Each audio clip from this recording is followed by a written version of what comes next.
The Lord is our shepherd, I shall not want. He maketh I lie down in a green pastures. Him leadeth I beside still water them. Him restoreth I soul. Him leadeth I in the path of righteousness for him name's sake.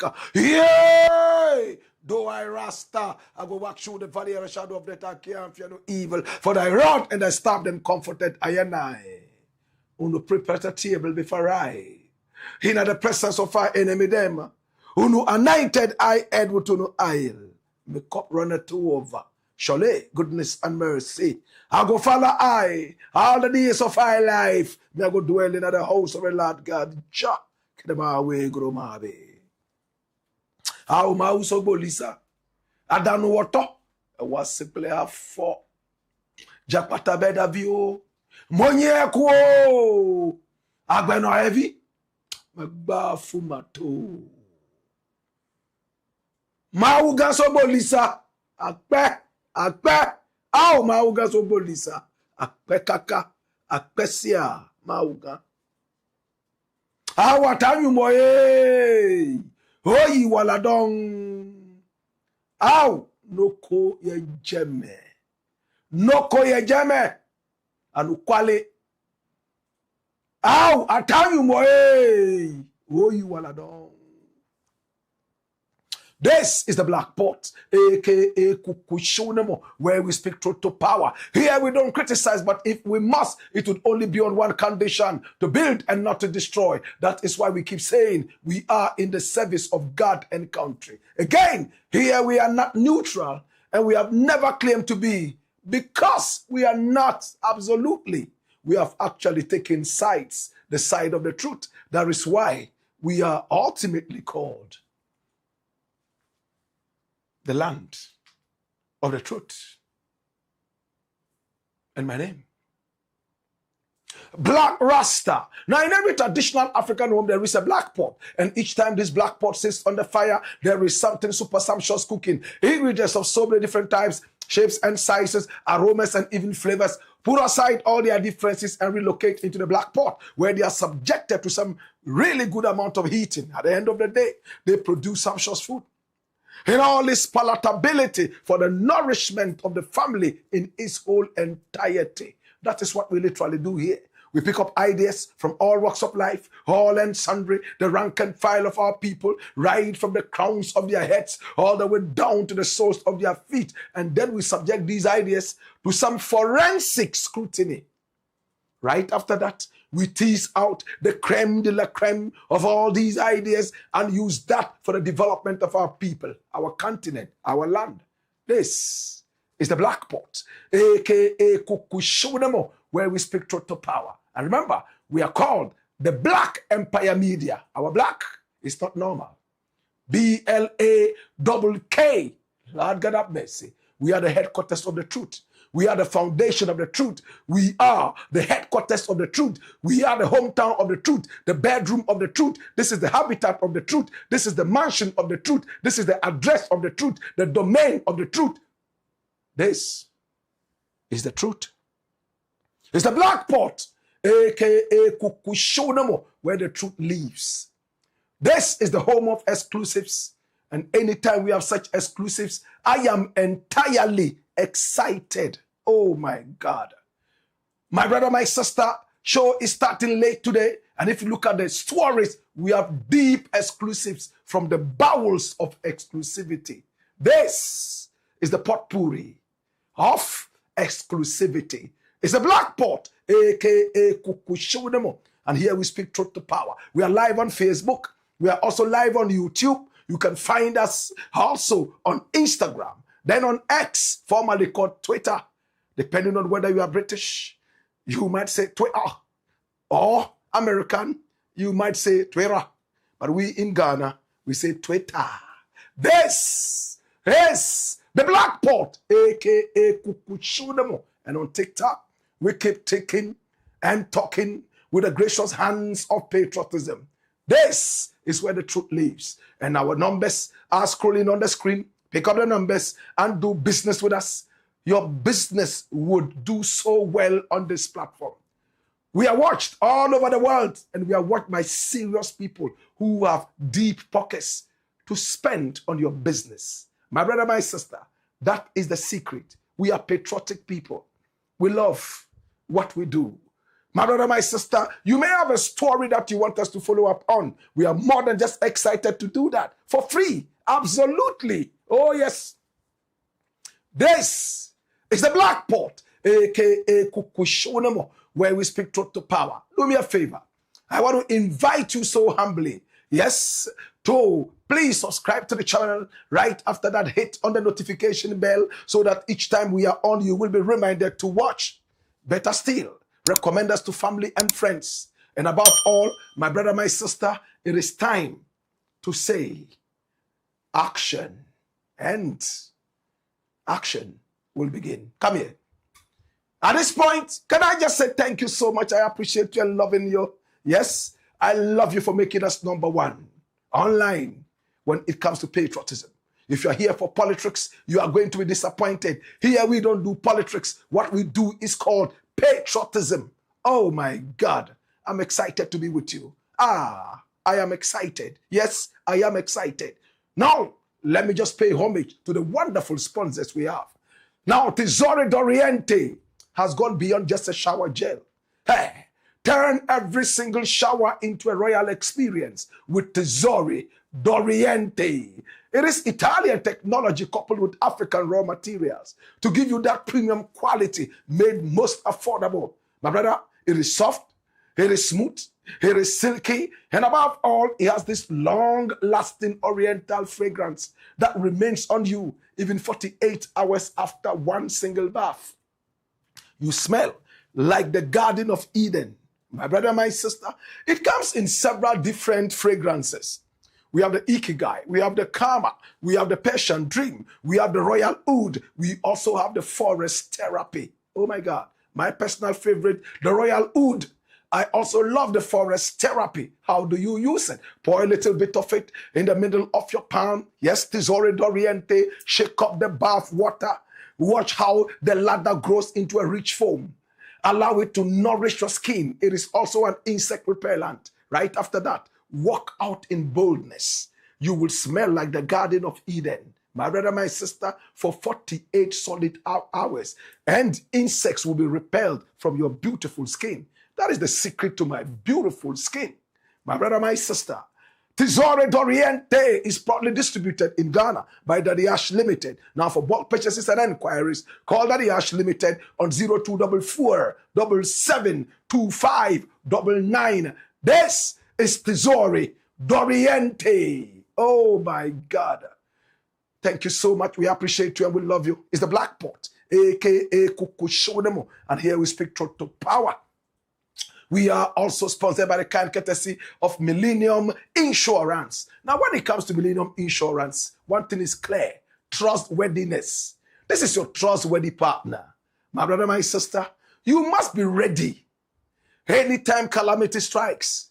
But remember, not every insurance is an assurance. Some of it would behave like an expired plaster that will give you nothing ultimately but a disaster. That is why I am encouraging you, to sign up for Millennium Insurance, your trustworthy partner. What kind of insurance do you require? Motor, policy insurance, third party, comprehensive, or you want to insure your vehicle against burglary, thievery, and probably fires? No problem. Are you traveling outside the country? Hey, the Millennium Travel Insurance is here. We'll take you in and bring you back safely. Hey, personal accident, personal group accident, no problem at all. This is time to get your 24/7 protection.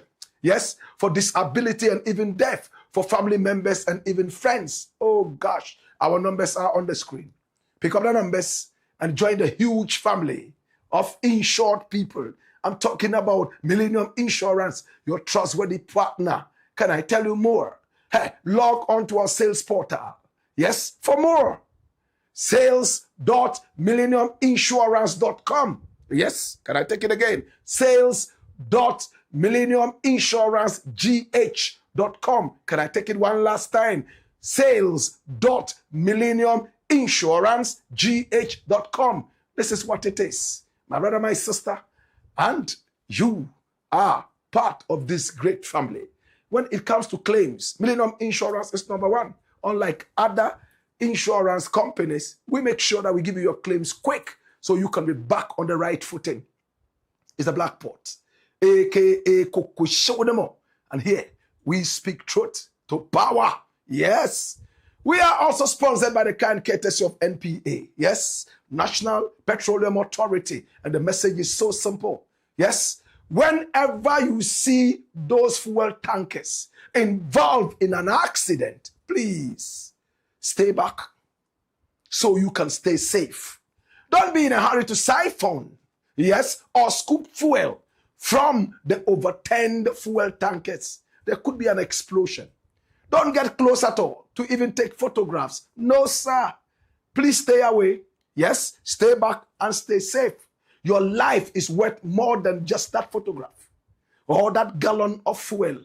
My brother, my sister, you know what to do. After staying back, you call the hotlines. And I'm talking about toll free. You don't pay anything. 192 or 191 and report the accident. Better still, you call 080-012-3000. No problem at all. This is a National Petroleum Authority safety campaign. And please adhere to that. I want to say thank you.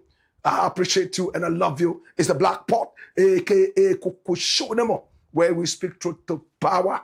Now I want to also say, we are sponsored by the kind courtesy of PATRIOT Solutions. And you know what that means? Hey, it's the world of AI. If you are AI illiterate, then you are truly illiterate. Hey, I say carpenters are using AI in these times. Masons are using it. Footballers are using it. Artists are doing it. And musicians are also using it. Fishmongers are also using AI. Who doesn't use AI? Even God in heaven uses AI. My God, can I tell you more? Even thieves and scammers are using AI. Why are you left out? Now, to be able to grab a good job, you must be AI literate all over the world. But not every certificate is worth it. I want to introduce you to the AI certificate that is globally respected, because this certificate is coming from globally respected and acclaimed AI experts. I'm talking about Valerie Clark and, of course, Patrick Nanabefi, based in the United States of America. Hey, now it's very simple. On the 25th of August, 2026, the online class starts. It takes only 12 weeks for you to become a king of AI. Yes, it's an AI governance course, and it's so simple to be part of. Just register right now. Oh yes, AI GP governance, prompt engineering, AI agent development, no problem. Live online training is happening right now. AI governance, ChatGPT, Claude, Gemini, RAG, MCP, and right after that you get an AI GP certificate. But first, register. Classes will begin on the 25th of August. Do you want to study there in America, or you want to study right here in Ghana? Online, wherever you are in the world, hey, the QR code is here. Pick up your phone, scan the QR code, and boom, you are at the right place. Register. And the fees, so very, very affordable. And it's so flexible. You can pay in installments. And you can also log on to the website. My brother, my sister, you can send an email. You can even call and chat. My brother, my sister, no problem at all. Register now. There are limited days. 25th August 2026, I have registered already. Oh my God. You can call the numbers on the screen, send an email, or log on to the website. Patrick Solution, very simple. Your guide to financial freedom is the Black Pot, aka Kukushodemo. And here we speak truth to power. I want to say thank you. I appreciate you. I love you. One more time, can I respectfully invite you to please, yes, subscribe to the channel, and right after that, hit on the notification bell so that each time we are on, you will be reminded to watch. Today, we have 7 powerful stories. Hey, a lot of exclusives. Jesus have mercy. We are going to run with the speed of light. So I need you to come along. Story number 1. Watch this. ABLAKWA exonerated as Ghana embassy criminal in quotes. Caught by international auditors. Why? Remember last year in 2025, Samuel Okujeto ABLAKWA trekked all the way to the United States of America. Samuel Okujeto ABLAKWA, my brother, my sister, is an MP for North Tongue. He's also the Foreign Affairs Minister Extraordinaire from when he was voted into power. Action. Today happens to be his birthday. 46 years on earth. He's already doing a lot of wonders around the world, taking diplomacy to another level. There were some countries we never knew could be found on the map of the world, the globe. Until this man here called Samuel Okujeto ABLAKWA started running from one spot to the other on the globe just to salvage the image of Ghanaians. We saw him go to Latvia. We saw him go to Jamaica. We saw him go to so many different renowned countries in the world. And those that we never even knew could be found on the map. Just because a Ghanaian had sent a clarion call, rang the alarm for a certain kind of attention. This is Samuel Okujeto ABLAKWA. He went to the United States of America. At the time, he told us that there was a guy there called Fred Kwatin, and that he had stolen at least 4.8 million American dollars, turning the Ghana embassy into a playground for his theocracy. My brother, my sister, this is the guy. His name is Fred Kwatin. He was sacked immediately. What exactly did he do? We were told that he was the IT boss of the area. Yes, the Ghana embassy. And he did a lot. Samuel Okujeto ABLAKWA put it out. Yes, he said, with the firm support of President Mahama, I have carried out the following drastic and decisive actions following the damning findings of a special audit team I put together a couple of months ago to investigate alleged corrupt practices at Ghana's embassy in Washington, D.C. 1, the immediate dismissal of Mr. Fred Kwatin.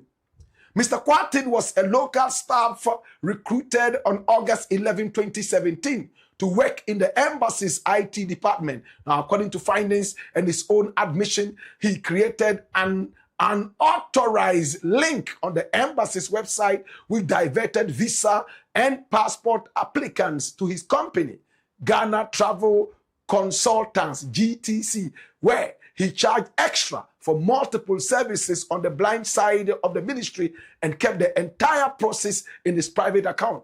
His illegal extra charges, which were not approved by the ministry and Parliament as required under the Fees and Charges Act, ranges from 29.75 American dollars to 60 American dollars per applicant. Now, the investigations reveal that he and his collaborators operated this illegal scheme for at least 5 years. Now, this conduct has been reported to the Attorney General for possible prosecution and retrieval of funds obtained through fraudulent schemes. 2, all Ministry of Foreign Affairs staff posted to the Washington Embassy have been recalled home with immediate effect. 3, the embassy's IT department has been promptly dissolved. 4, all locally recruited staff at the embassy have been suspended. 5, the Auditor General has been invited to conduct forensic examination, and that's important, of all transactions and to determine the total cost of this elaborate fraudulent scheme. 6, Ghana's embassy in Washington, D.C. shall be closed for a few days from today as we finalize the ongoing restructuring and systems overhaul.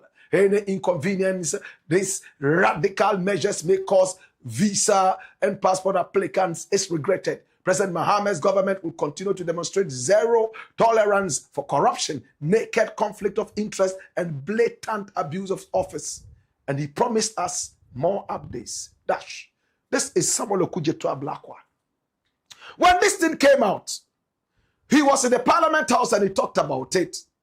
NPP MPs were threatening and breathing brimstone and fire on his bald head. My brother, my sister, they said he had taken an arbitrary decision and that he did not know exactly what kind of diplomatic brouhaha he had sown in the embassy in America. Many chastised him. One of those who did was Samuel Abujinapo, one of the worst ministers this nation has ever had. Very terrible minister. It was in his days as last minister that Galamsey rose all the way to hit the skies. Like the Babel Tower, my brother, my sister, he destroyed the water bodies of Ghana. It was under his very watch that Sir John stole our land and did so much at the blind side of all these crooks. One of the worst ministers this nation has ever had is this guy called Samuel Abujinapo. I don't like him one bit. Dash. He spoke against ABLAKWA's whatever. And that the decision he had taken was not in the interest of Ghana. Many others spoke against ABLAKWA, especially from the NPP side. They had never seen something like that. In fact, at the time, it was frightening. I decided to get in contact with this gentleman called Fred Kwarteng. He told me he would not speak because his lawyers had said he shouldn't speak. And I spoke with some of his colleagues at the office. And most of them told me that he was a very cool, quiet, well-collected gentleman who was so modest, and he drove a car that was not exorbitant. It was not a car that was that rich. It was a car for the downtrodden, beginners in life, my brother, my sister. And then they told me more about him. And they said the business he was doing there was genuine and that it was endorsed by even one of the ambassadors, my own good sister, Hajia Alima Mahama. My brother, my sister. That's what they said. So I got in contact with Hajia Alima Mahama and asked her if she could throw some light on this alleged fraud, 4.8 million American dollars. And she was part of it. We were even told that she signed a non-ending, better still, unending contract with Fred Kwarteng. Every contract must have a beginning and an end. But this was a loose-end contract. It looked like she was part of the fraud. And she came. It was on Friday. She had just returned from the mosque. And when she came, she said, Black Rasta, I decided to come because many were those who said that you are very, very, very, very, to the umpteenth time, clean. And that you would always be fair.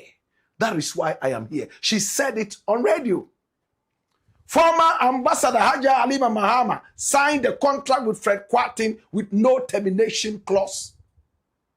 Former Ambassador to the US, Hajia Alima Mahama, signed a forever contract with Fred Kwarteng. This was what Samuel Okudzeto ABLAKWA said.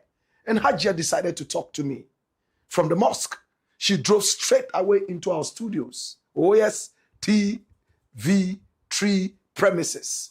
This is 3FM. And she spoke to us. What did she say at the time? Watch this. Honorable Samuel Okudzeto ABLAKWA was in Parliament and he pointed accusing fingers at you in one way or the other that you signed a criminal contract for one Fred Kwarteng right there in America, and that he's been siphoning money into his private accounts, money that should have come to Ghana, 4.8 million American dollars annually. You signed that contract and you gave him the leeway to steal from the good people of this country. Do you know this Fred Kwarteng guy? Yes, he's with us all the time. He does so much work from the embassy. I know him so well. And let me say from the onset that the contract that I signed has no correlation whatsoever to the allegations made by Honorable ABLAKWA Okudzeto. Right. There is no correlation whatsoever. And I respect him as a minister. When he started talking, I didn't want to jump on it into it and start saying things. I just said, this is a minister, he will eventually find out what is happening in the embassy. Wow. But when he went to Parliament and made that statement that I signed a contract that sought to legitimize palpable wrong. Right. I said, no, this is the time I have to set things right. I also have a feeling that he himself needs time to understand the nature of work of the embassy. He needs time. For me, when I get a job, I take my time, work with the staff.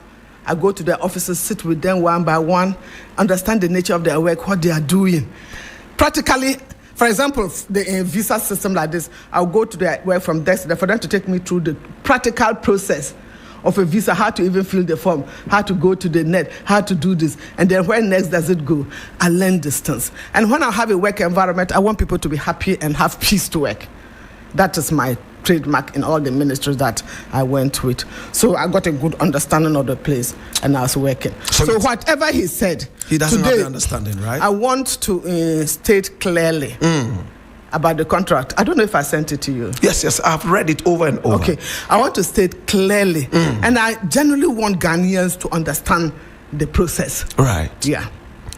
We have the responsibility for issuing visas. Yes. And visa goes in a passport. People bring in their passports for visas, and you have to return the passport after issuing the visa. Or people apply for Ghanaian passports after we get approval from Accra, and then we issue the passport. It has to be sent to the person.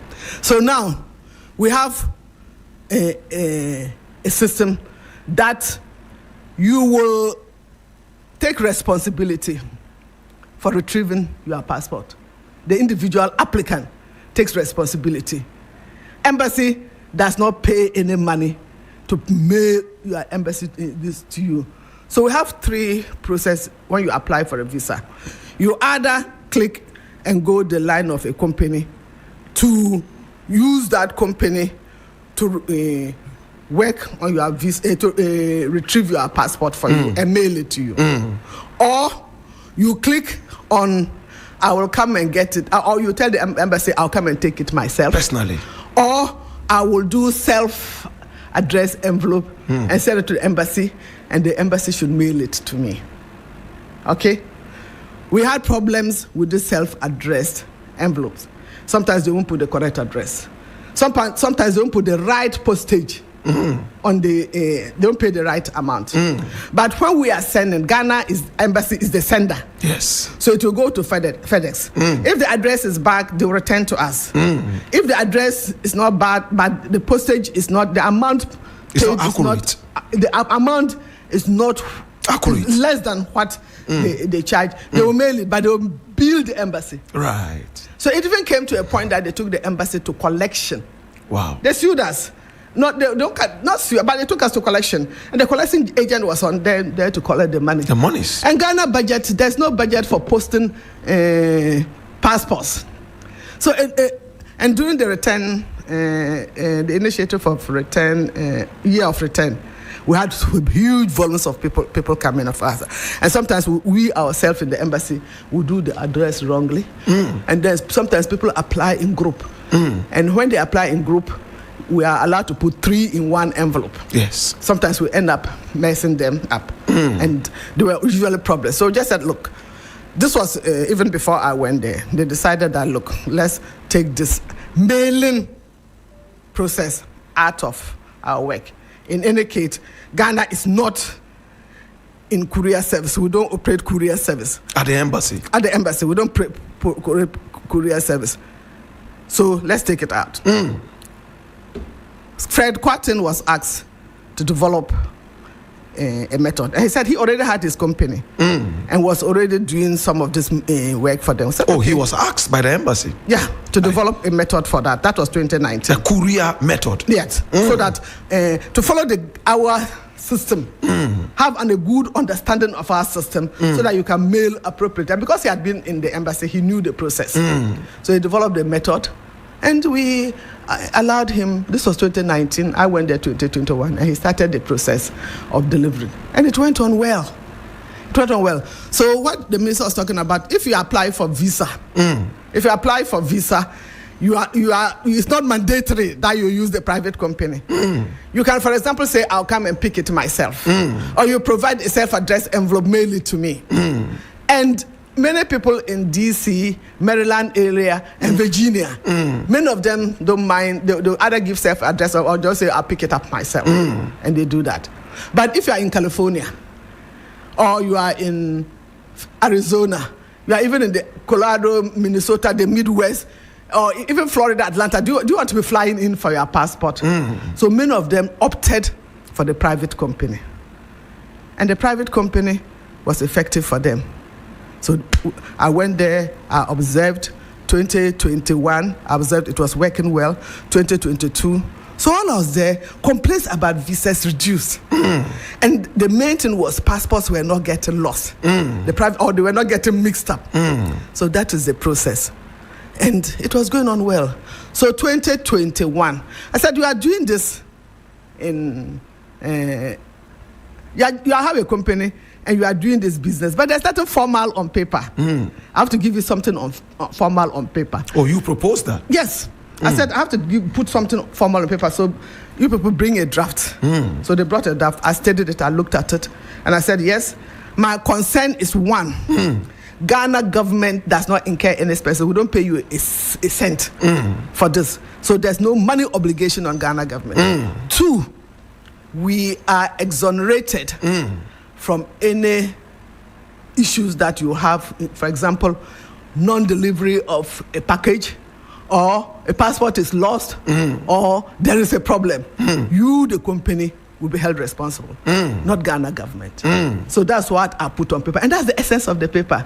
The contract, we are saying that you take responsibility of dispatch of our passports. You take responsibility of the patch of passports with visas or passports issued. You deliver them. That is our only relationship with you. You then, but the people can also say, as I said, the other options. It's not mandatory, the other options. And that is it. Ghana government is not in the business, in courier service business. So we don't render courier service. And we don't benefit financially from any courier service. We don't. So this is what I want to make clear. So it's not as if first company called Ghana Travel Company. It's not as if they were taking a job from Ghana government, a job that Ghana government will otherwise do. No, that wasn't the case. And it's not as if they were taking money away from Ghana government, because it's not a job of Ghana government.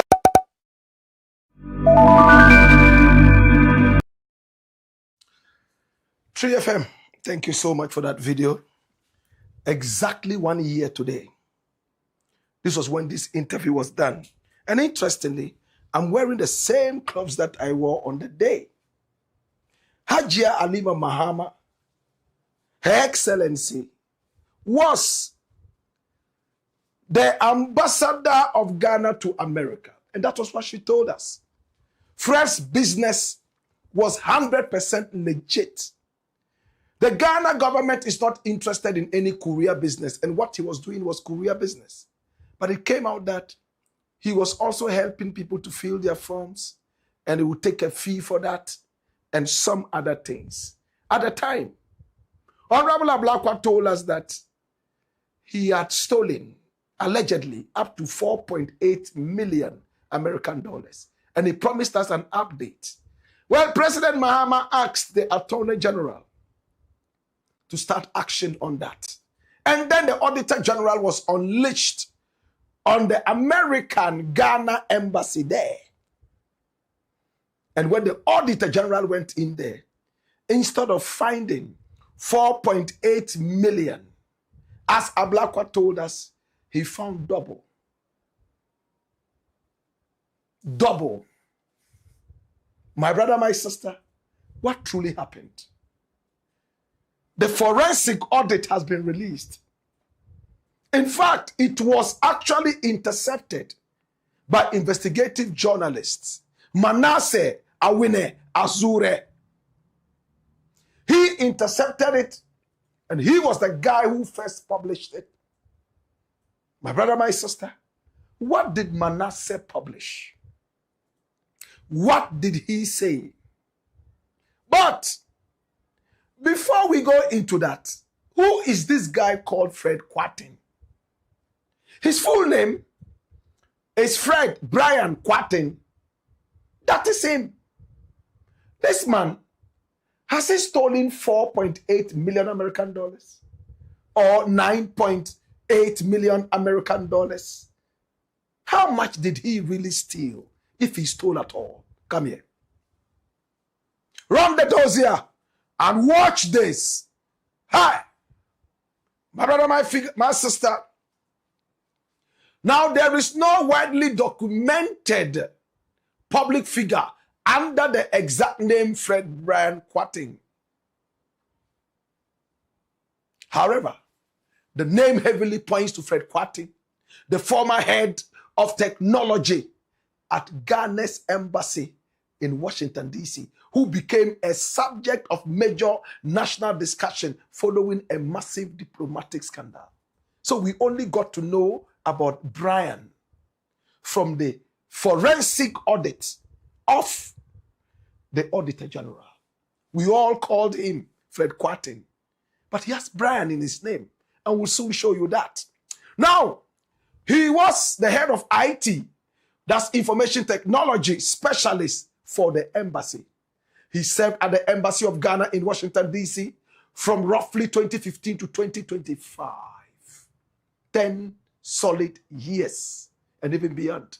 He developed database applications for visa issuance, introduced online payment options for visa passport applications, and eliminated the cash-only payment process at the mission. Fred Kwatin's biography came to public prominence due to an expose led by Samuel Okujeto ABLAKWA. Preliminary government findings detailed several allegations. Kwatin allegedly set up an unauthorized link on the embassy's official website that redirected visa and passport applicants to his private entity, the Ghana Travel Consultants, GTC.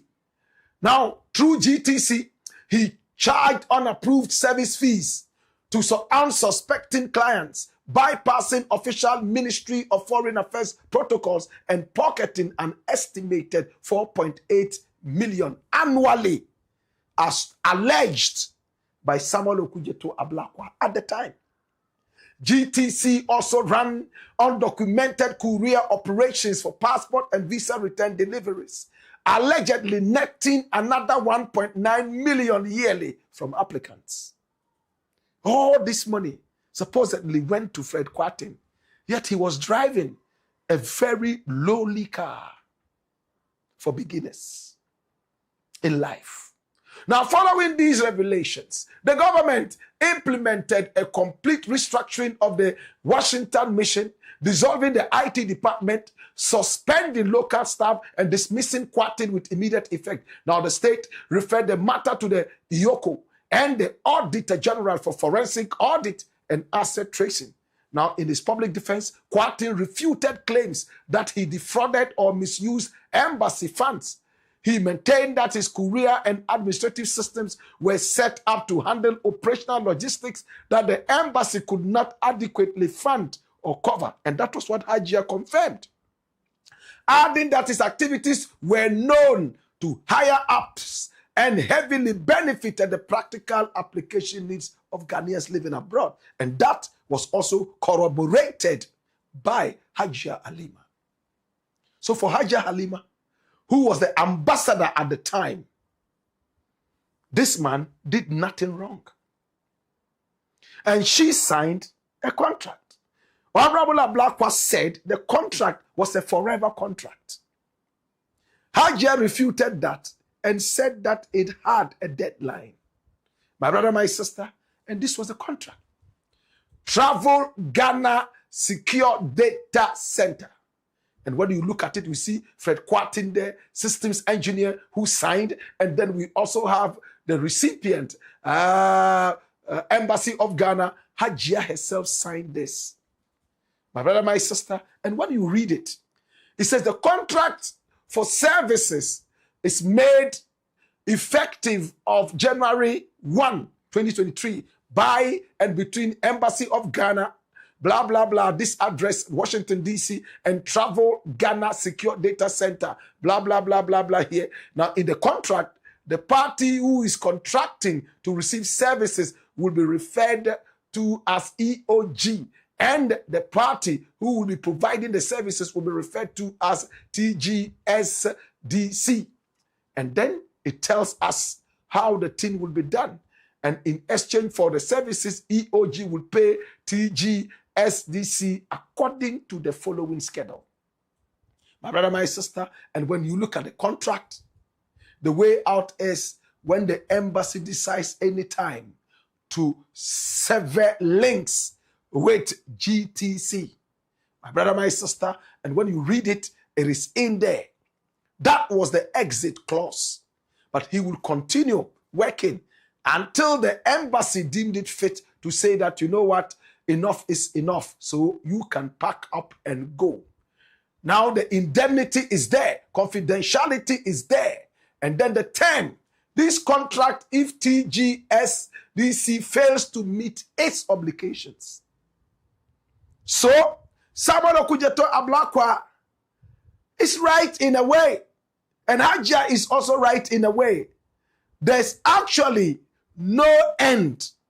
The exit clause in there is if Fred Kwarteng fails to meet his obligations, that is when it will be cancelled.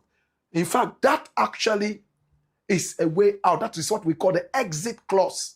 Yes, they didn't sign up for 10 years, 20 years, but there is an exit clause. That's why I say Samuel Okudzeto ABLAKWA is right, and AKYEA is also right in one way or the other. Now dash it away. Now come here. Now watch this. Now the Auditor General's report has been intercepted by Manasseh. And courtesy Manasseh, we all have this now. He published it on his page. My brother, my sister, what did Manasseh find? Forensic audit reveals how Ghana's embassy in the U.S. extorted 19.3 million American dollars from visa and passport applicants. My brother, this is not twice what ABLAKWA found. It's about 4 times. That's it. And it's written by one Ajua Adobia Owusu. Flip and watch this. Hi, this is interesting. Now, for 6 years, thousands of visa and passport applicants who turned to Ghana's embassy in Washington believed they were following standard government processes and paying the right fees. They filled out forms online, paid the service fees, and paid extra money to have their documents mailed back to them.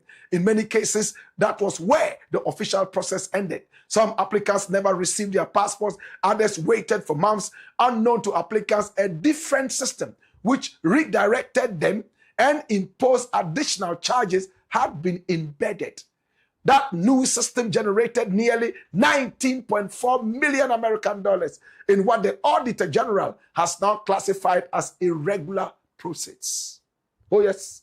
Now the findings follow an earlier escalation of the situation that led to the temporary closure of Ghana's embassy in Washington in 2025 after U.S. authorities and Ghanaian officials were alerted to irregularities in its operations. Now reports indicated that concerns about delays, missing documents, and unclear fee structure at the mission prompted the investigations by Ghana's Auditor General. A forensic audit by the Auditor General has revealed that consular services such as visa issuance and passport processing are ordinarily administered through official government systems, including the Electronic Consular Information Management System and AppTrack. These platforms are designed to manage applications, record transactions, and ensure that all statutory fees are collected through approved channels. Wow. Now, under Ghana's Public Financial Management Framework and Foreign Service Regulations, all such fees must be transparent, approved, and properly accounted for. However, the audit found that the structure was altered through website manipulation, external platforms, and additional charges embedded into the application process. Applicants who accessed the embassy's official website were redirected to privately controlled platforms where they were required to pay $29.75 American dollars per application for the return of their passports or visas. Now, the audit established that the expected or actual cost of postage averaged $10.10, meaning each applicant paid nearly 20 American dollars above the cost of service. Now, these arrangements enabled the collection of dispatch or mailing fees and application support service charges from applicants, the report states. This is what Manasseh has been able to read from the forensic audit coming from the Office of the Auditor General. Now, the audit report notes that the embassy discontinued the use of self-addressed return envelopes in 2023, removing any alternative method for applicants to pay for the return delivery of their documents from their end. As a result, every applicant was required to pay the fixed mailing fee regardless of the actual cost incurred. So that's the point AKYEA did not make. She said there were other options, self-addressed and some other such, options. But in this report, it said everybody must go to Fred Kwarteng to receive their passports back. Flip. My brother, my sister, this is the whole story. So much money, my brother, my sister, was amassed, according to this report, by Fred Kwarteng. So much money, close to 20 million American dollars over the period. Now let us go to the Auditor General's real report. We'll read a few lines and we'll trash it. My brother, my sister, the Auditor General released this special audit report of the Auditor General on the Embassy of Ghana in Washington, D.C. for the period January 2017 to June 2025. And this is over 200 pages. Over 200 pages. My brother, my sister, we are going to read just a few lines. And we'll see the people who were fingered right in this alleged corrupt practice. And I'll tell you what is happening right now. This is it. My brother, my sister, this report has been prepared in compliance with Section 16 of the Audit Service Act 2000, Act 584, for submission to Parliament, and is Johnson Ekwamwa Asiedu. This is the Auditor General, the 1st of April, April Fool's Day. My brother, my sister, and the address is there. Flip. We'll see the people who have been fingered. Flip. This is the Auditor General's report. Flip. My brother, my sister, and I need you to see something interesting. This is the introduction. Flip. And we'll go straight for the jugular vein. Now look at key personnel, profile of key actors. Below is a summary profile of the key actors. Number 12 says Fred Brian Quartin. So you see where the Brian is coming from? We are hearing Brian for the first time. My brother, my sister, right on the show. Mr. Fred Brian Quartin served as a local staff, that's temporary information communication technology, ICT officer, from November 2016 until the termination of his appointment on May 25. That's the African Union Day, 2025. Now, in this role, he exercised visa, yes? He exercised operational control over the mission's digital platforms, including website configuration, online visa passport application processes, and payment gateway integrations. He was previously queried in November 2019. Listen, he was previously queried in November 2019 for modifying the embassy's website without express approval, yet his contract was renewed. Audit evidence links his tenure to the introduction of merchant, flip quick, merchant gateway systems. Apart from Fred, there's also Janet Marku Corantin, Chief Treasurer. My brother, my sister, she was also part of this, according to the Auditor General. Then we have Edna Apalu Genevieve, Head of Chancery, Joseph, Minister, Counselor, and then Amidu Mohammed Karande, Minister, Counselor, and then Her Excellency Alima Mahama, former Ambassador and Head of the Mission. And when you read it, it simply tells you that they were all collaborators. This is the summary of the audit findings. And this is what we have told you and brought to your understanding. Dash it away. Now, my brother, at the Ghana embassy, ABLAKWA went in there. He was so angry at what he saw. He closed down the embassy after speaking with President Mahama. Ghanaians were angry with him. They said diplomatically it was wrong. At the end of the day, the Auditor General was sent in there to go and audit the books forensically and found out that ABLAKWA only saw a tip of the iceberg, 4.8 million. Now it's 19.7 million, close to 20 million. We tried to get in contact with Fred Quartin. He responded. He told me, Black Rasta, there's nothing in that report that makes sense. I don't want to speak to the media because my lawyer said don't. But I can tell you that there's nothing fishy we did at the embassy, and it will all come to bear. That's what he said. Some of the people who still work at the embassy still support him, that he hasn't done anything wrong. But the Auditor General is fingering him for corruption and stealing close to 20 million American dollars. Did Fred Quartin do it or not?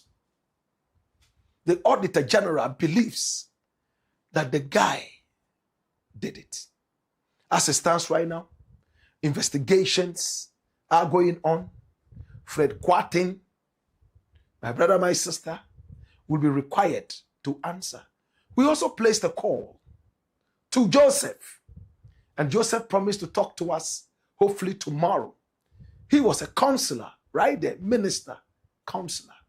We will speak to him. He's presently in the northern region, and he will be arriving tomorrow night. We will speak with him, and hopefully we'll be able to bring you more reports and updates. Hajia asked us to read the whole report before getting back to her, and she would speak. Again, it's over 200 pages. We finished reading this and it was quite late. We had to jump right here and do the show. My brother, my sister, integrity is everything. And I close on this note. Integrity is everything. Patriotism is higher. If you don't have integrity, you cannot be patriotic. Did they steal using the name of the embassy? What role did Hajia play? Did she know the details? Was she used? Was she bamboozled with some ICT terminologies? At her blind side, did things happen? Or is she complicit in the whole thing? My brother, my sister, as it stands right now, all the names mentioned there have been reported to Iyoko, and Iyoko will soon furnish us with the details of the investigation. It's the Black Pot, aka Kokoshonemo, and here we speak truth to power. To Samuel Okujeto ABLAKWA. Come here. I am so excited about the action of this man. When he was taking that decision, I believe that he knew that the backlash was going to be strong. From that time, he never uttered a word. This morning I spoke with him. I asked him, Honorable, tell me, what happened to Fred Kwarteng? He said, you know that we sacked him? I said, yes. But what is next? He said, Black Rasta, we will get to the bottom of this. There are some things I cannot divulge to you. But if you promise that you will keep that secret, I will tell you. And he told me a lot of things. I don't have his permission to reveal this. But hopefully, with time, we will be able to go deeper. Fred Kwarteng says he doesn't even want to remember whatever happened at the embassy because he thinks it's clean. And he would always come up and stand trial because his attorneys are ready. Did somebody use Ghana at her blind side? How has this destroyed the image of Ghana, at least in America?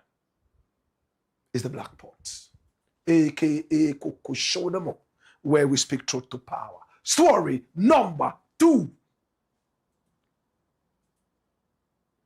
Watch this.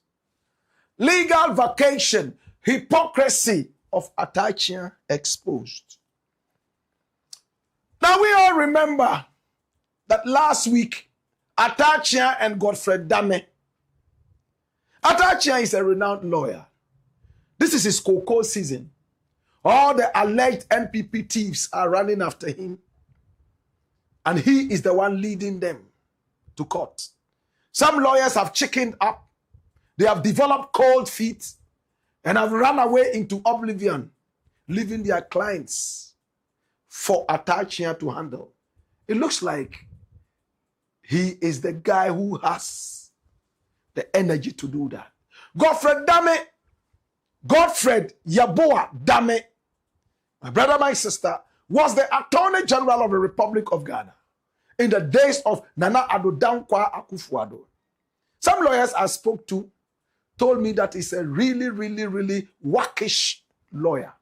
In other words, he doesn't seem to really know his job. He's lousy.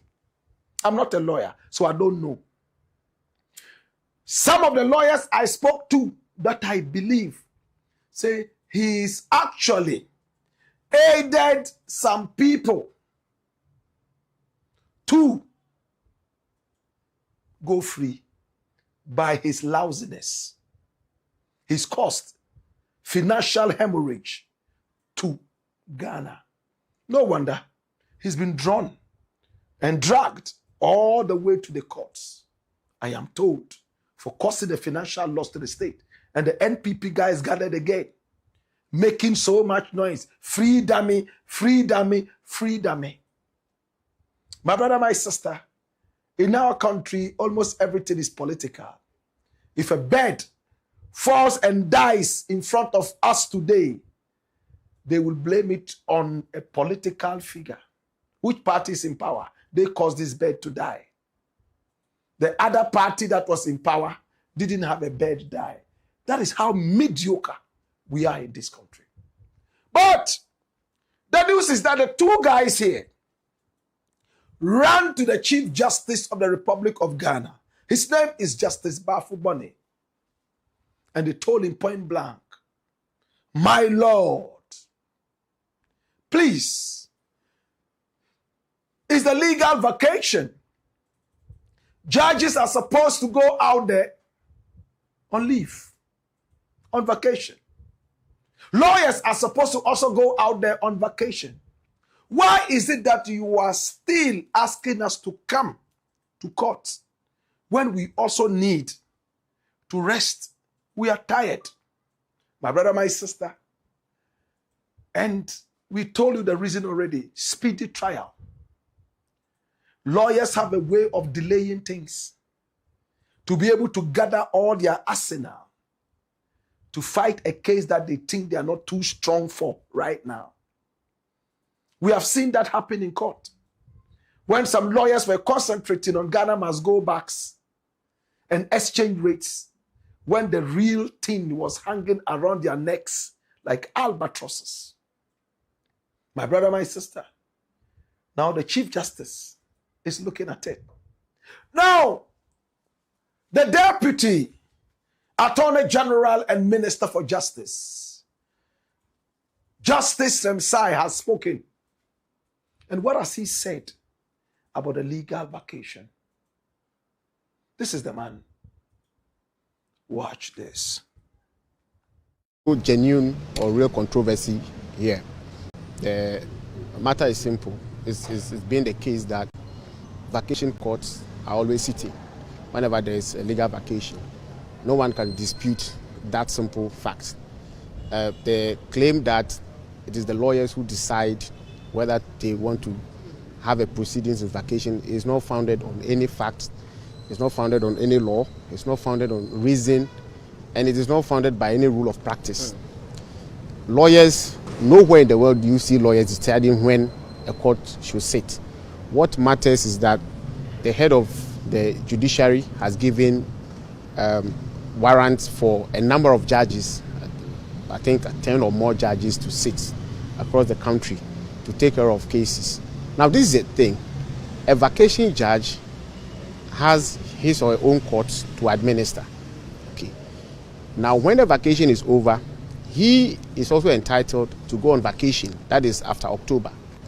Now, if you make the argument, as the GBA president is making, that a vacation judge is not required to, or cannot hear cases or conduct trial, then when the vacation is over and he goes on vacation, no other judge can have trial. So basically what the GBA is saying is that for cases that are pending in the courts that have vacation judges, those cases can only conduct trials in January next year.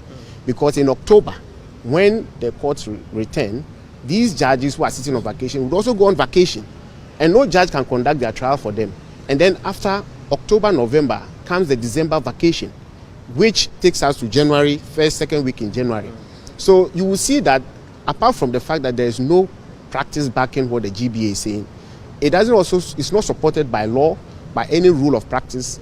And again, it's not also supported by reason that would be positive or advance the cause of justice.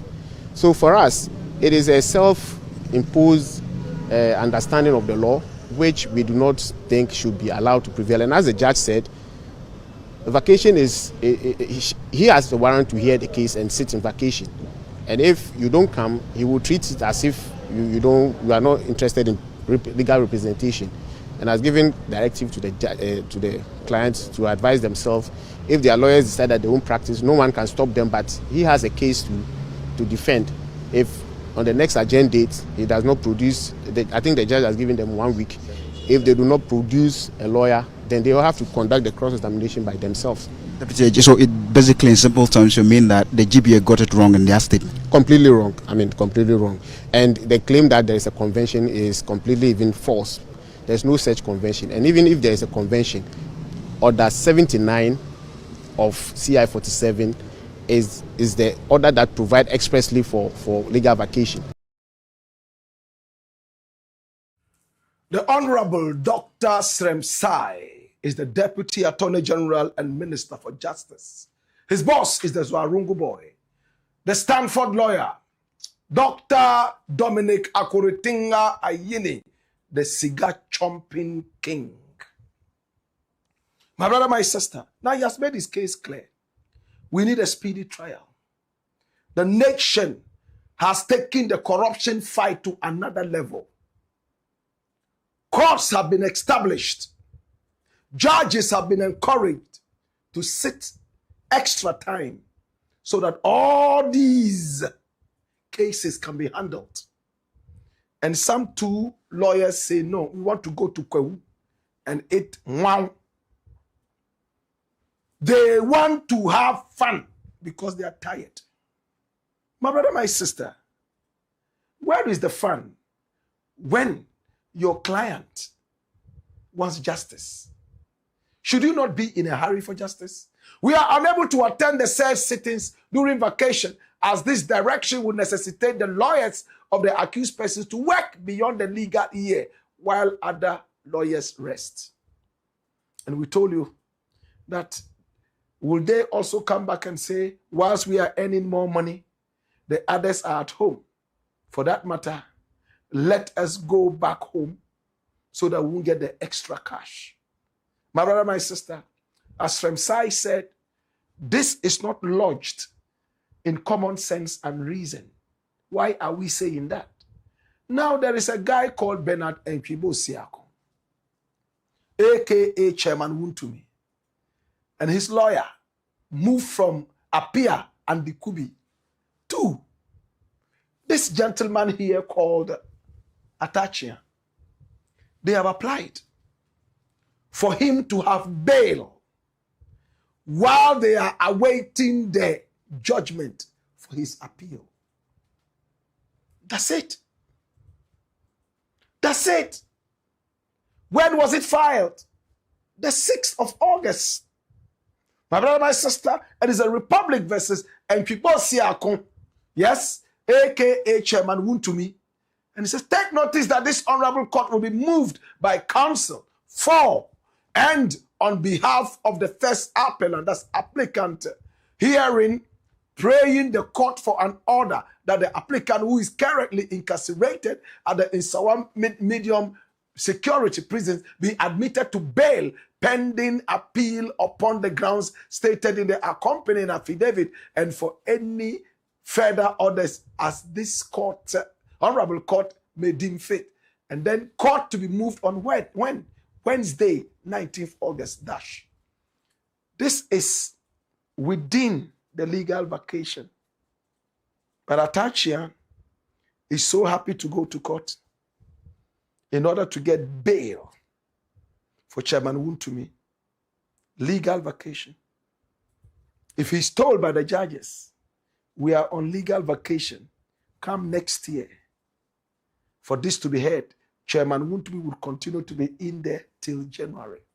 That he's not complaining about.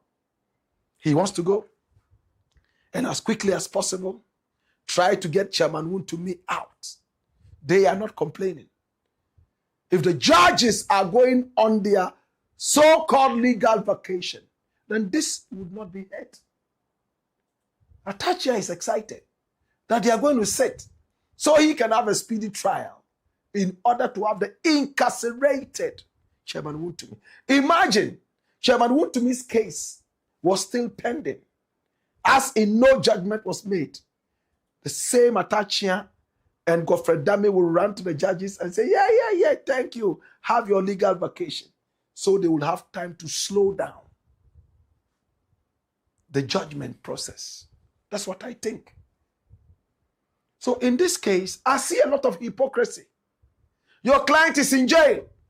That you want to quickly go during the legal vacation to have his case heard. But your other ones that are not in jail yet, you say, no, as for those ones, wait until next year. I can't wait to see all these guys who have been prosecuted and standing trial right now to have justice for Mother Ghana. We are tired of the stealing. We are tired of the foolishness. We are tired of the sluggishness. We want a speedy trial so that in Nsawam prison can at least be packed again. Those who have to be sodomized will be sodomized. Those who have to eat dry bread will eat dry bread. They have taken Ghana for a ride for far too long. My brother, my sister, the foolhardiness must end now. Congratulations to the Mahama government. Congratulations to all the judges. Congratulations to the legal system. My brother, my sister, for supporting a speedy trial. Though the GBA, Ghana Bar Association, has come out to speak against sitting during the legal vacation.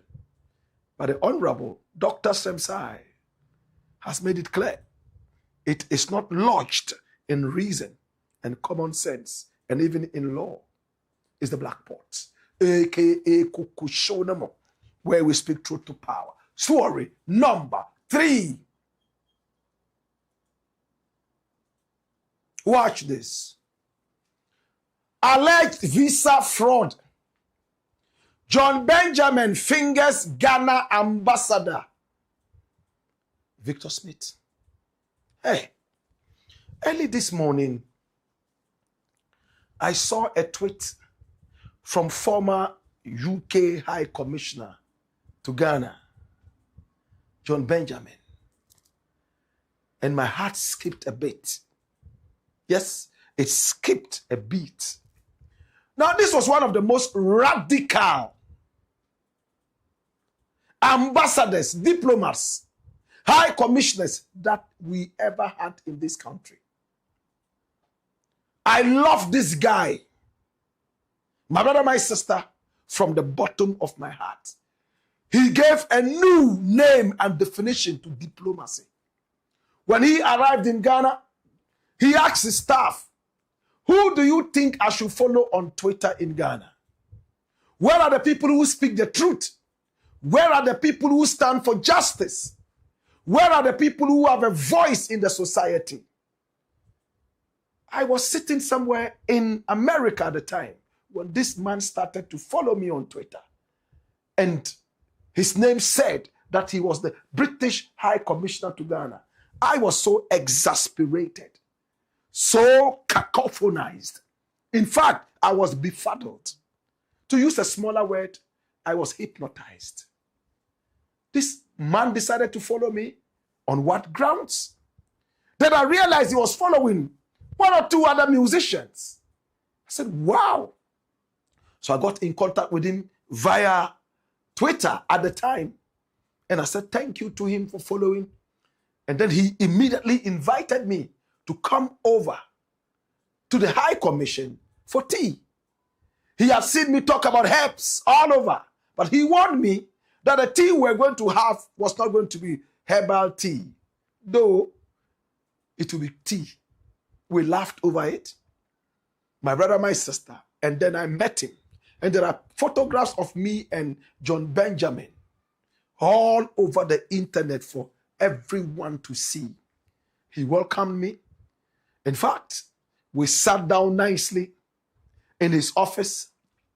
They served us tea. And then they served so many different other accompaniments. Milk, honey, sugar, whatever, different types of tea. British tea, American tea, Ceylon tea, Chile tea. And he asked me, just look around, man. Pick up anyone that you want. This is one of the photographs that we took together right in front of the British High Commission. And you can see the signage at the back. John Benjamin. Then he started to explode after warming up in the Ghanaian system. He started to criticize a few things that normally diplomats will not do. He started to talk about Ghana. Many people would follow him and insult him. And he had a cheeky way of responding to people who attacked him. And we all laughed. My brother, my sister, then it was time for him to go. And the whole of Ghana started to cry. Oh, yes. In fact, this man knew who I was and what I stood for. So most of the time, he gave me so much information to help with my work. I will keep the rest of them away for the sake of diplomacy. A great guy. This is the man. His name is John Benjamin. But from here, he went all the way to Mexico. But before he left Ghana, he said something that pricked the conscience of everybody. Come here. Come here. Come here. President Kufuor was sitting there. Nana Addo Dankwa had just become president. I didn't see Mahama there. And I was performing on stage for him, his farewell performance. Wiala was there. There was a jazz group. Those guys who wear the mask, I've forgotten their name now. They were also on stage and they performed. Hey. In his farewell speech, he said, Ghanaians always complain about corruption in Ghana in front of Nana Addo.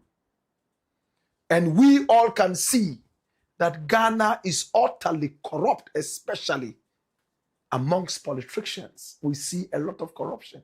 Yet, for how many years, no politician had truly been punished for being corrupt.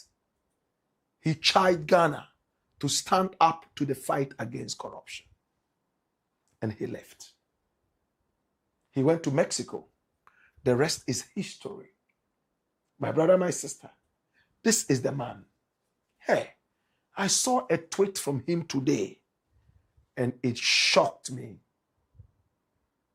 Manasseh had just published the findings after he intercepted the Auditor General's report on this Fred Quating Ghana U.S. Embassy in Washington, D.C. issue. And he responded. What did he say? Watch this. Manasseh said, forensic audit reveals how Ghana's embassy in the U.S. extorted 19.3 million American dollars from visa and passport applicants. And John Benjamin responded. He said the same thing has allegedly been happening for years at the Ghana High Commission in London. And was allegedly, according to GHC staff I spoke to, that's Ghana High Commission staff, at its worst under the same guy who is now GH ambassador in the US, Holiday. Hey! Manasseh said some stealing had happened according to the intercepted Auditor General's report. Forensic audit. And this was 19.3. John Benjamin comes to say, you know what? The same thing I am told allegedly happened here in the UK with one of your ambassadors here. It was terrible corruption. Now that ambassador is the ambassador of Ghana to the US. Who is the ambassador of Ghana to the US? That's him. Victor Smith. But has Victor Smith ever been ambassador to the UK? I called up John Benjamin and I asked him, this man, has he ever been ambassador to the UK High Commissioner? He said, research and you will find it. So I put pen to paper and boom, a dossier on Victor Smith came up. Watch this. His full name is Victor Emmanuel Smith. He's a seasoned Ghanaian politician, diplomat, and investment consultant who serves as Ghana's ambassador to the United States. So that's correct. Appointed by President John Dramani Mahama, he assumed office in late 2025. His career spans over 3 decades of public service, diplomacy, and private sector advisory. That's according to the Embassy of Ghana. He was born in Koforidua, in the eastern region of Ghana. He is the younger brother of the late Lieutenant General Joseph Henry Smith. He completed studies at the University of Wales Business School, holding a Bachelor of Science in Maritime Studies and an MBA in International Business. Oh, yes. Smith began his political career as the special assistant and official spokesperson for former President Jerry Rawlings, cementing his status within the NDC. He served as the Eastern Regional Minister. And this is all from the Ghana Embassy website, talking about Victor Smith. Appointed as Ghana's ambassador to the Czech Republic, Hungary, and Slovakia, and previously served, this is where the interest is, as the High Commissioner to the United Kingdom and the Republic of Ireland until 2017. We are done. So John Benjamin gave us all the clues, and it all pointed to one man, Victor Smith. Victor Emmanuel Smith. Now, as alleged, from the allegations that John Benjamin, and remember he's a diplomat, they listen to a lot of information, they write down and build what is called intelligence. Remember the WikiLeaks, American files? That is how all diplomats behave. They will listen to the people, pick up little gossips, pen the most important ones down, so that will form a potpourri of intelligence. Can I give you examples?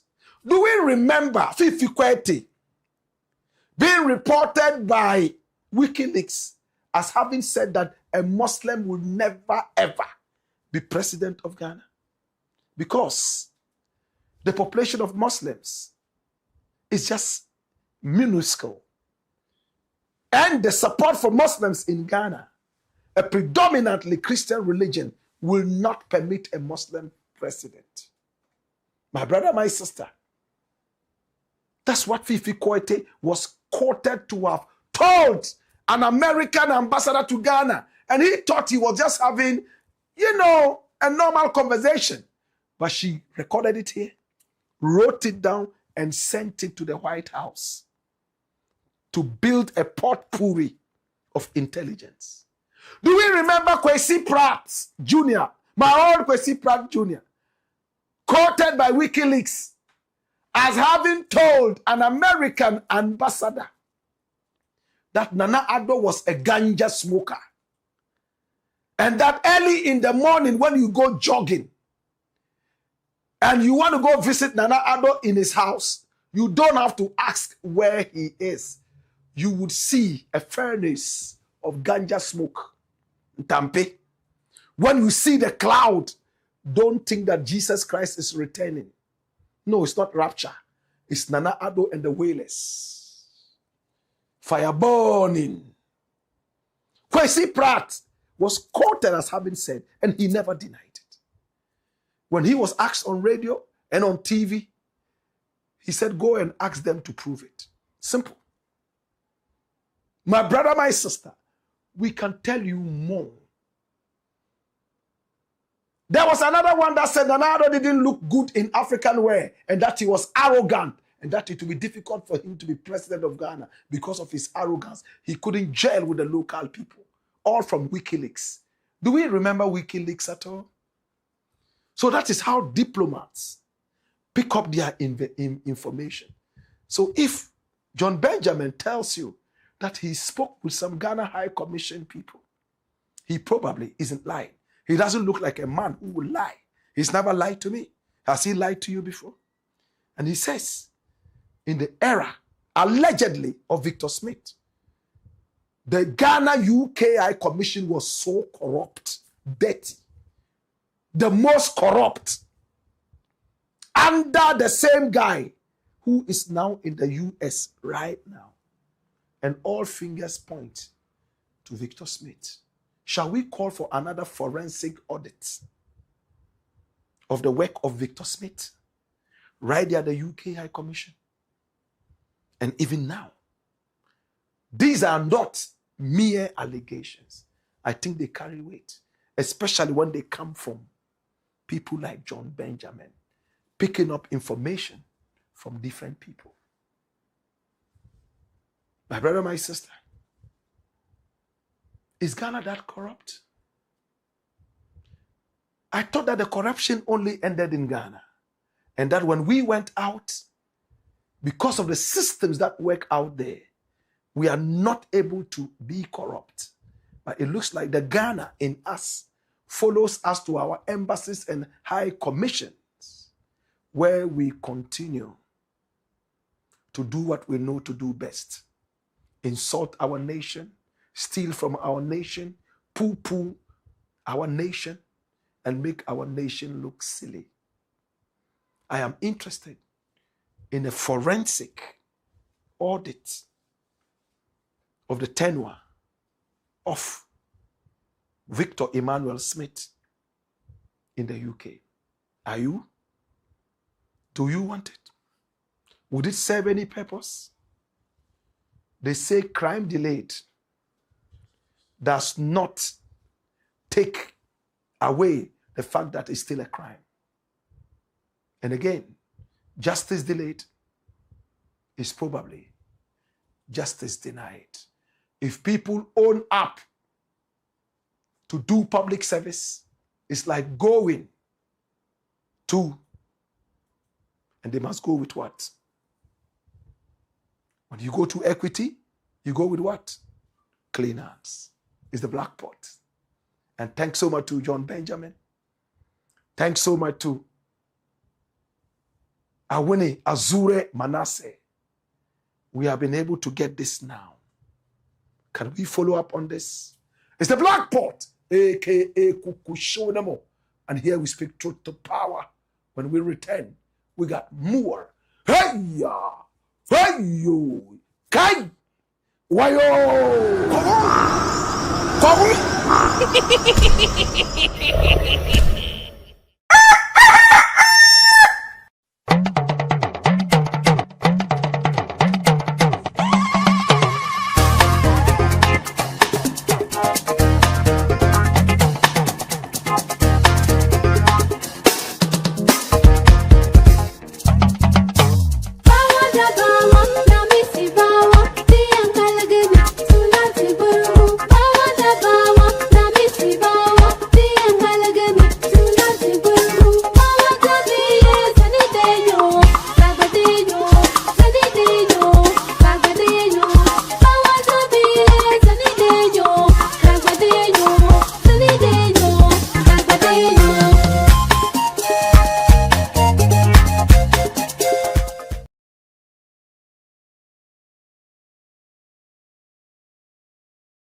Sometimes you just need a moment for yourself, a moment to slow down, feel the water, and let the day fade. Tesori is more than just a shower. It's a moment of pure calm, smooth, creamy, and relaxing.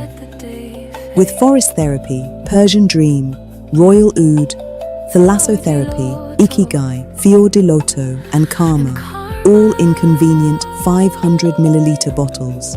There's a Tesori scent to fit every mood, Every moment, every kind of you. Feel the lather on your skin. Breathe in the aroma. Let stress melt away and just enjoy the calm. You don't just feel clean. You feel refreshed, confident, and yourself. Tesori d'Oriente. Luxury is a feeling. For bulk purchases, contact Daddy Ash Limited on 0244 772599. Tesori d'Oriente.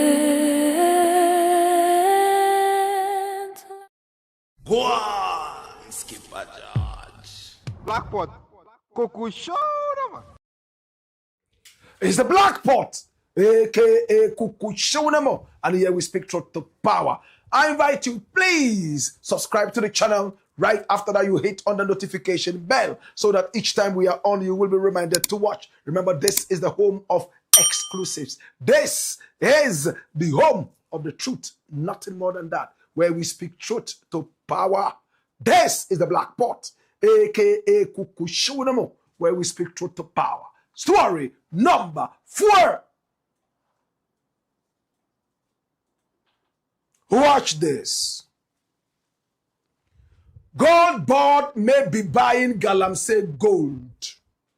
SAMMY GYAMFI confesses. My brother, GALAMSEY is killing us in Ghana. I saw a video, a drone shot, my brother, my sister, of some youth who should be in school doing GALAMSEY. My brother, my sister. And when they saw the drone fly over their heads, courtesy aero vision, my brother, my sister, you should have seen the water. It had become milky. They ran away threw the water into the bush. One of them returned to pick a certain polythene bag, plastic bag, that probably contained the day's gold. And these are the pictures. Look at them. They've seen the drone, they are running. Look at the third guy at the back, he's going to return. He has remembered that, oh, he has his gold there. He returns. My brother, my sister, and boom, he goes to pick up the polythene bag. And he's running, watching. He doesn't want to slip. He's careful. He almost slipped. Then he jumped into this. They got there via canoe. Look at the other ones, running. My brother, my sister, this one is saying, they are still chasing us. They jump into the water that they are destroyed. Look at how they get away. Now look how the drone is going to fly up and see how they are so used to the vegetation there that is helping them hide. Yet they have no common sense. They are still destroying the vegetation. It's serving as a cover for them. Look where they run into. Only God knows how deep this thing is. And look at how milky it is. If you put this in a can, people might think it's milk. They don't see the danger that soon Ghana will be importing water. It looks like we are a country with idiots.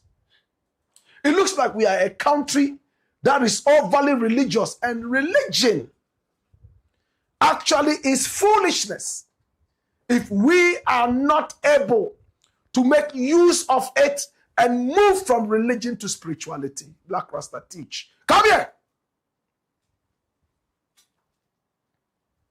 I said, religion remains foolish until we use it properly and navigate from religion to spirituality. Explain, Black Rasta, before people get it wrong.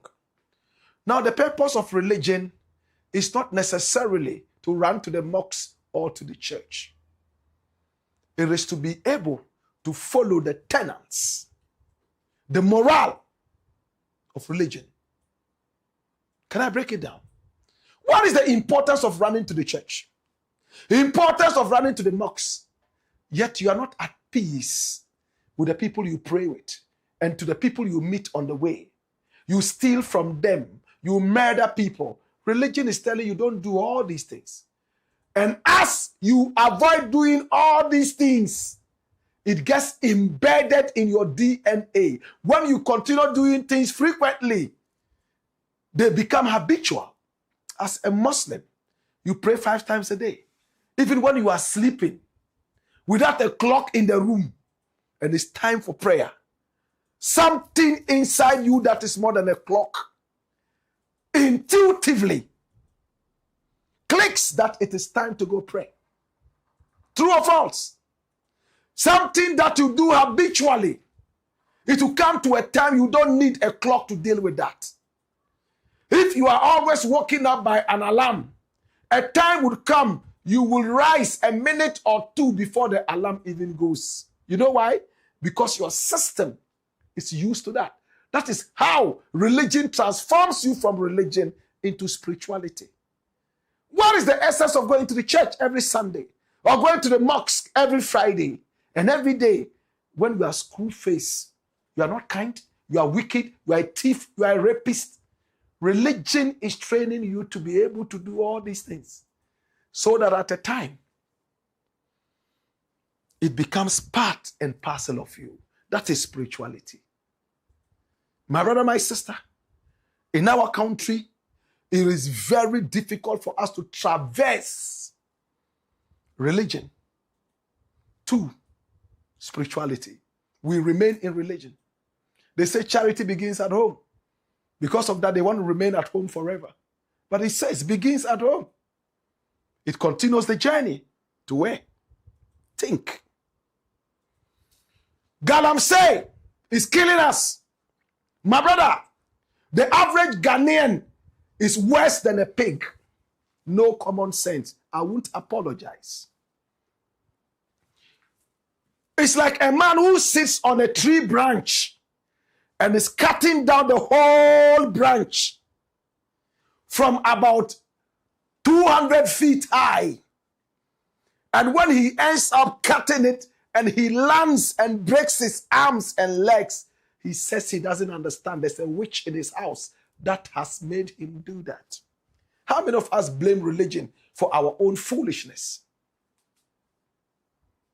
Archbishop the other day was telling us to pray, to exorcise the witchcraft that is embedded in our Galamsey conscience. My brother, my sister, we have tackled it. I leave it to stay away. Let us deal with this. Soon, we are going to be importing water. We ran to Dubai and we are happy to see the lofty buildings. We want to breathe fresh air. Africa has nothing but flora and fauna. Kai, somebody tell me, yes, Rasta. Africa has nothing except flora and fauna. Now, when people in America come to Africa, they are coming to see lions and zebras. They are coming to breathe fresh air. My brother, my sister, that is what it is. In the days, sick people left America and England to come all the way to Africa to breathe fresh air. And I can give you 1,000,000 examples. Zimbabwe. We all know what happened to Zimbabwe. Do you remember that British boy who came all the way to Zimbabwe just to breathe fresh air? Later, he colonized the whole country and gave his name to that country. We won't go too much into history today. But that's what is happening in our country. We claim to be fighting Galamsey, yet we are Galamseyers ourselves. President Mahama promised that he will fight Galamsey. Nana Addo before then said he will put his presidency on the line in order to fight Galamsey. Then we heard that he almost lost the elections because he was fighting Galamsey and his party was sad. Now, idiots from his party went out to say, yes, we won't stop Galamsey so that we'll lose the election. Can you imagine these fools? And my own very good friend are you, who I went to UST with, was seen in videos. Later, he told me that the video was doctored. Well, I hope and pray so. My brother, Right now, to win elections, you must support GALAMSEY. Can we imagine? Soon, to win elections, we will support armed robbery. Do we understand? Okay. Having established how disastrous GALAMSEY is to us, look at the water bodies. They used a canoe, rowed all the way to wherever, destroyed all the water in its entire course, just to be able to extract gold. Now, where do they send the gold to? GOLDBOD is here. It's like cocoa board, but they deal with gold. And its duty is to buy gold to help stabilize the economy and do more. But it must be legal gold. Unfortunately, it has no means to identify legal gold. No tracker. And to make it even more interesting, GOLDBOD has been able to fight smuggling under SAMMY GYAMFI. It is very hard for people to smuggle gold out of the country. He has spies, I want to use the word spies, all over. He pays the boys so well that anyone who tries to even take gold out, his own friends will report to SAMMY GYAMFI, and he's a strict young man.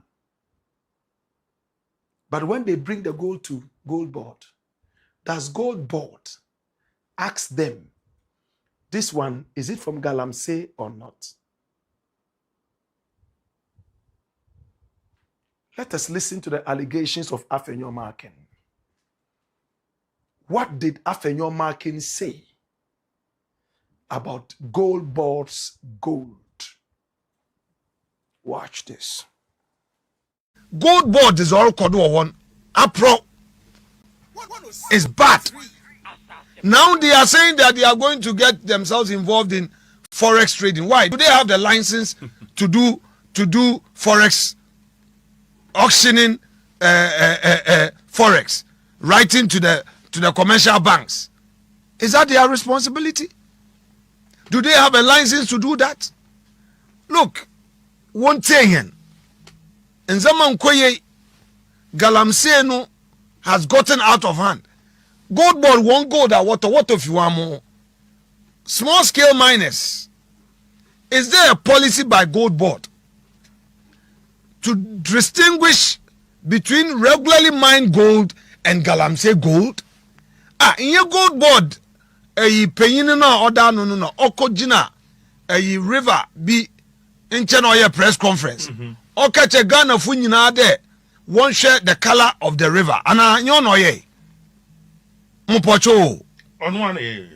Iti sende na ma babem na nyankopon di dem egwana mowa. Look, if they embark on reform, I will be the first to support. 107.3. This is Afenyomarkin. He's made a lot of sense, but these are politicians. They will make sense. That is nothing but sheer populism. They honestly don't have Ghana at heart. What they have at heart is political power. If I am wrong, tell me, Blakk Rasta, you are wrong. The politicians in our country is only a handful that truly have Ghana beating in their hearts. Whatever they will say in order to win power and make the government or their opponents look most unattractive, they will say that. That is not patriotism. That notwithstanding, he's made sense. Is there a policy? Yes, there's a policy. We don't buy GALAMSEY gold. But is there a way to distinguish and decipher whether this is GALAMSEY gold or not? If there's no such policy, I'm telling you that, then we are not serious. If there's no way to track GALAMSEY gold, we are not serious. What does it profit a man to gain the whole world and lose his soul? Tell me. You get all the gold, stabilize the economy, and drink mercury-infested water. Kill your plants with mercury. And then now you are running to Burkina Faso that has been wise enough to stay away from Galamsey. Go to Uganda in order to eat cucumber and also eat tomato. You are an ass. A breed between a donkey and a horse. It's sad. But what is Sammy GYAMFI saying? Do we have a tracker? Maybe your marking is wrong. Do we have a tracker? Watch this. And our concept to do. So you mean that this 3.1 million ounce of gold you bought in 2025 also included gold from GALAMSEY? Nobody, until you have a traceability system, you cannot.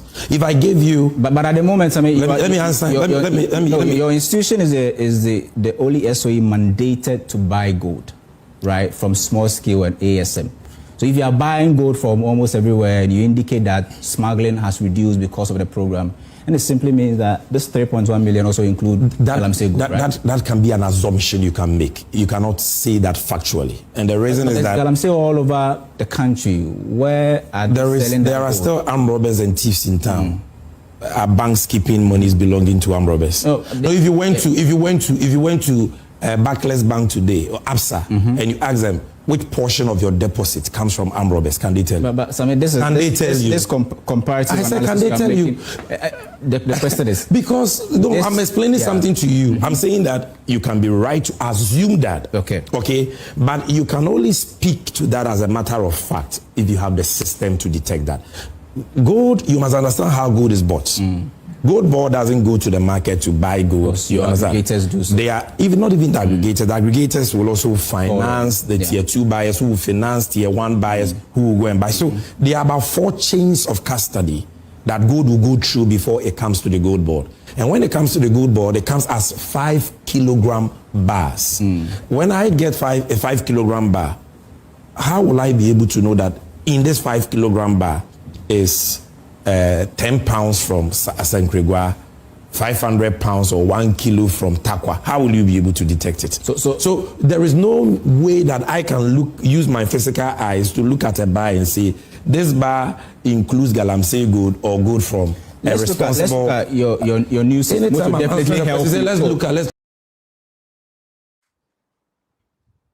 You see, or chairman on him Kasano say Nana wow swoom. In fact, it's a big defeat for the nation that at this point we are unable to tell which gold is GALAMSEY gold and which one is not GALAMSEY gold. So when we go to sleep, what prayer do we utter before we fall asleep? When we look at our children, how do we feel that we will soon expire and leave them with a land that is so GALAMSEY infested? Are we comfortable with that? If the man who is going to eat food tells you point blank that he has no way to find out whether the food is poisoned or not, it's best to stay hungry. I'm speaking tongue in cheek. We must find a way. How do we eat food that is not poisoned and make sure that the food we are eating is not poisoned? We cook the food ourselves. GOLDBOD must be in charge of all the mining in Ghana. Hey, now all the major mining houses in Ghana, they tell you how much gold they have mined. They are all supposed to send that to GOLDBOD. The difference is small-scale miners. They call them artisan miners and GALAMSEYers. And a lot of our gold, I may say, if we are honest to ourselves, is from the GALAMSEYers and also the artisanal miners. Let's be honest. I honestly sympathize with Sammy GYAMFI. He's a young man. He has to succeed. He can't go to Mahama and tell Mahama, because I've stopped Galamsey totally and unleashed my people on them, the gold reserves are dwindling very fast. That's not what Mahama may probably want to hear. Yes, Galamsey has ended. But are you cutting your own nose to spite your face? In a country where we believe in the saying that the end justifies the means, we are ready for just anything in order to get to the end, rather than the means. I'm sad. This is the boss of GOLDBOD. He tells you that, yes, it's very possible. They bring him 5-kilogram bars. He's not a magician to tell you that this portion of it is from Galamsey. We have failed. There was a time America and some other countries were fighting what was called blood diamonds. Diamonds coming from war-torn areas like Sierra Leone, Liberia.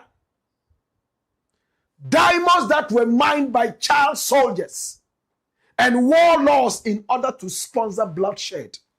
They called them blood diamonds. There was one that was given to a model. I think she was called Naomi Campbell. And it was given to her by no other person but a warlord called Charles Taylor. How many of us remember this name? Naomi Campbell picked up the gold. She said the weight of the gold was like Anatoly's mop. How many of us know Anatoly? Heavy. Her hand went when the gold was put there. What is this? Heavy gold that could change her life forever. It was diamond, not gold. Diamond. She took the diamond, uncut diamond. Do you know what it means to say uncut diamond? She took it to a country. She kept it nicely. And then it leaked that she had been given a gift. And it looked like it was diamond from Charles Taylor. She returned it. That is how serious people and serious countries treat their country. She returned the diamond, uncut diamond, that could have changed her life. Naomi Campbell. But in our country, we rather would buy corrupt gold and sit back in suit and say, oh, but there's no way we can find out whether this thing is from Galamsey or not. And we are comfortably saying this. No, sir. Yet you come out and use Galamsey to win elections. You stand by a polluted river and deliver a campaign message. Then when you win elections, you make the river murkier. Ye koya nasa ye baye. Mintia say I can't think far. I can't think madness.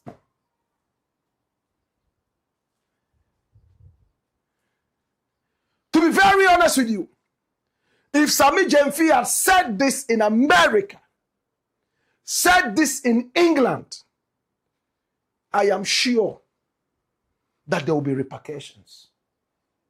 But in our country, probably Mahama is fast asleep. The economy must grow.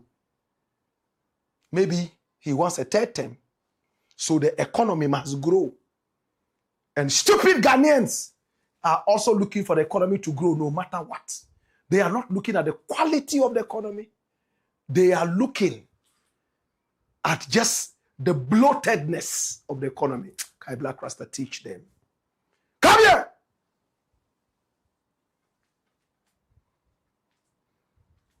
Hi! My brother, two things I'll close with. What does it profit a man to gain the whole world and lose his bloody soul? Excuse my French. Finally, my brother, my sister, should we prioritize quantity over quality. Or quality over quantity. Wallahi na carry. It's the black pot. AKA Kukushonemo, where we speak truth to power. Let your conscience work. Story number 5. Watch this. Dodo. Former UKI Commissioner John Benjamin battles cancer. You know John Benjamin, don't you? He was born Jonathan Benjamin. From Jonathan, he got John. To the lovers of those years. Come here. My brother, my sister. Run the dossier. This is John Benjamin. Jonathan Benjamin. My brother, my sister. This is the man.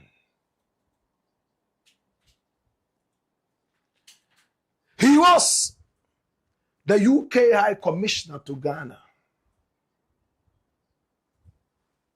He was a diplomat extraordinaire. And he worked as a diplomat for 35 solid years. In the United Kingdom's Commonwealth and Development Office, FCDO. He's widely recognized in West Africa for his tenure as the UK High Commissioner to Ghana from 2014 to 2017. It was in Ghana he hit his highest mark of speaking truth to power, of supporting the average Ghanaian.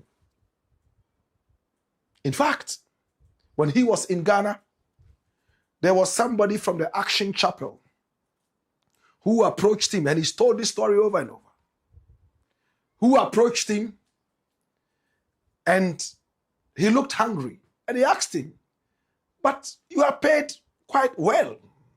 Why are you looking hungry? He said every month he had to give 10% of his salary to the church as tithe. And he said, this is the amount of money you earn, and you give it to the church every time? Say, yes. Is it from your heart? Say, well, they've written our names, so they will make sure that you come and pay, whether you want it or not.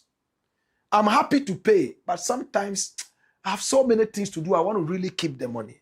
So that is religion. For me, tithe is religion. My bishop is not going to be happy with me when he hears me say this. My brother, you should only give when you can. Reverend Bempa, not Owusu Bempa, Reverend Bempa is a man of God who has preached over and over that if you are holding your tithe and you are taking it to church, and your mother needs that tithe in order to survive, forget about your mother, let her die, take the money to church. I don't agree with him. I won't insult him, even though I feel like. This, for me, is religion. Religion robotizes human beings. No wonder a philosopher said is the what? Opium of the people. Hey, Islam has said something that I love. The Prophet of Islam is reported to have said that when you are praying, let nothing distract you. Concentrate on your prayer. But if there's a mad cow that is running towards you, is already headed off 4 people on the way, cleared them on the way, punctured their side with sharp horns, you will be a fool. Emphasis mine. If you continue standing and say, Allahu Akbar, Alhamdulillahi Rabbil Alameen, Ar-Rahman Ar-Rahim, Maliki yawmiddin. And there is this wild cow. Islam says, you know what? Stop the prayer, pick up your shoes and run for safety. That is spirituality. But some crazy malams will tell you, stand there, God will save you. No, God doesn't save like that. The mad cow will kill you and you go to hell. That is how I think about tithes. Sometimes I give more than what is even tithes.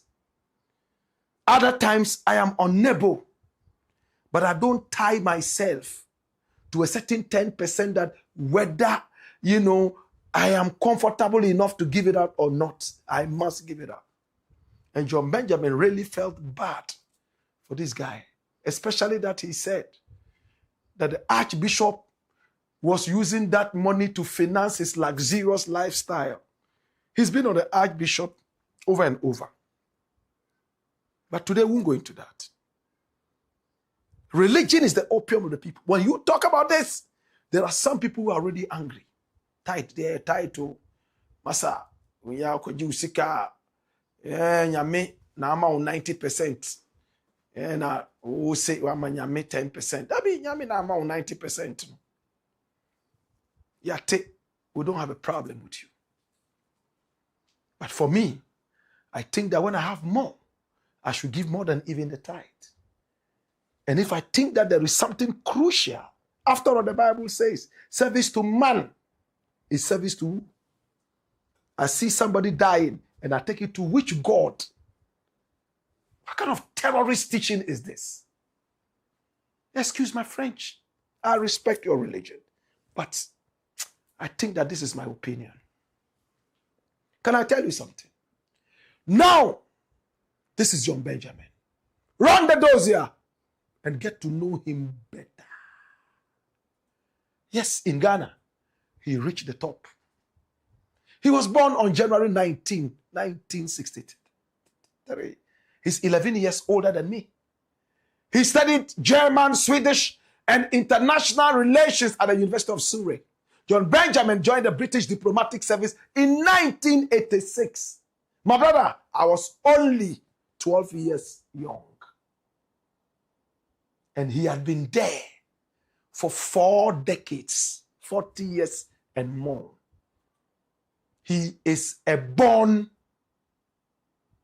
diplomat.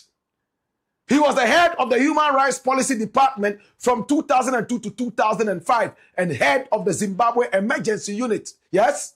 Then he served as the Consul General in New York City alongside diplomatic postings representing UK interests in Indonesia and Turkey.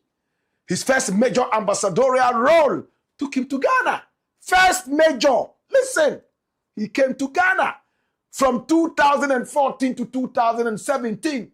He served concurrently as the ambassador to several neighboring West African nations. In Ghana, he became known as a highly vocal and sometimes controversial figure on social media, frequently speaking out against corruption and publicly engaging with citizens and political figures. Yes. Yes. He served as director of the academy in London. Yes, the Diplomatic Academy. After he retired from Ghana in 2017, shaping foreign service training. And then he went to Mexico. He was just about to retire. And then this was supposed to be his final diplomatic appointment. Sadly, it was in Mexico. Some controversies came in and he was removed from his position as ambassador to Mexico. He pointed a gun. He loved to play. He probably was playing, forgot that this is a country that is so polarized with a lot of killing. There was a video, and then they decided to pull him out of his position. And then he went back to London, and I visited him in London at least twice. Well, I wish he had ended his diplomatic life on a more stellar platform than being removed from the position from Mexico, because he was so fine. He told me in an interview that, I was treated very well, respect and everything, even though that thing happened. But these are the laws. The UK is not a respecter of persons. Yes, you have achieved a lot, but it is what it is. This was the gun he was holding. It was published by the BBC in London from Bush House. And then they removed him. But the UK still recognizes him as one of its very best diplomats to Africa. Oh yes, I believe that. In fact, the day he left Ghana, BBC reported it. And how Ghanaians were sad to have him go. This is one of our very best diplomats to serve in this country. Well, I'm sad to say that he's battling cancer. This is John Benjamin. For some 6 months now, he's been battling cancer. And right now, my brother, my sister, he is actually going through radiotherapy. And now it is even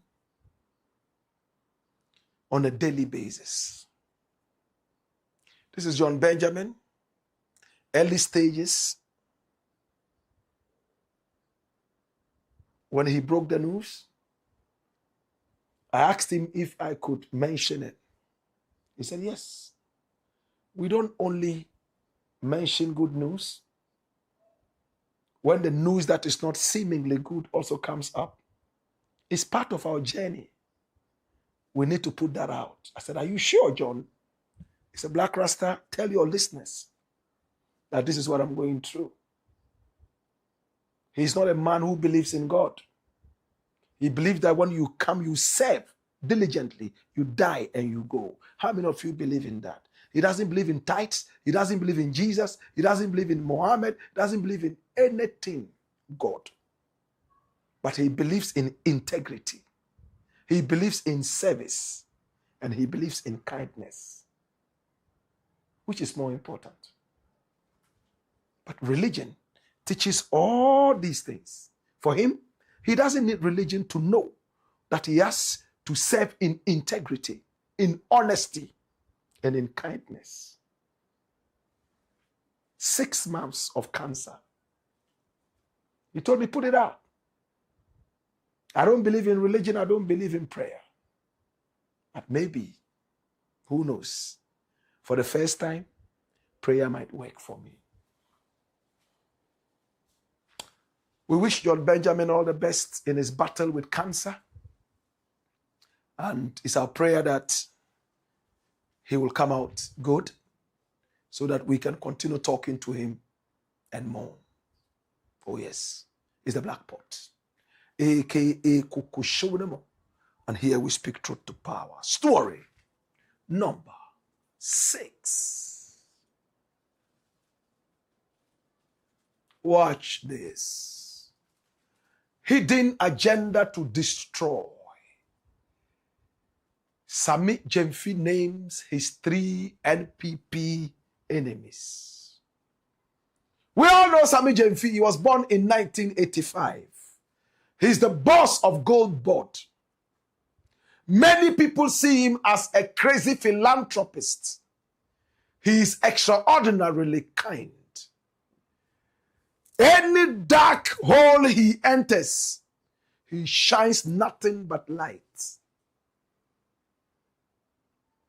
SAMMY GYAMFI. Can you show me a photo of SAMMY GYAMFI, please? And pay attention. Okay? SAMMY GYAMFI, my brother, my sister, is the man we're talking about. He postponed his wedding several times in order to do the work of his party, the NDC. He was a vocal force for his party to the point that Kennedy Japan confessed that if he had SAMMY GYAMFI in the NPP will never go into opposition. I admire him a lot. I admire him a lot, like a younger brother. When he speaks, he exudes knowledge and wisdom. They are two different things. When he speaks, he knows where to find his facts. Sometimes when he is with panelists talking on TV, and they ask him to prove, or what is your source? He says, oh, you want the source? Okay, I'll let you have that. And like the way you unroll a mat, he unrolls his sources in the doorway of Mount Zion. This is SAMMY GYAMFI. His party's main communicator. SAMMY GYAMFI has told us that the whole of Ghana, he has 3 enemies. Hey. And he has told us why these people are his enemies. And he's not joking. He's very angry. Enemy number 1.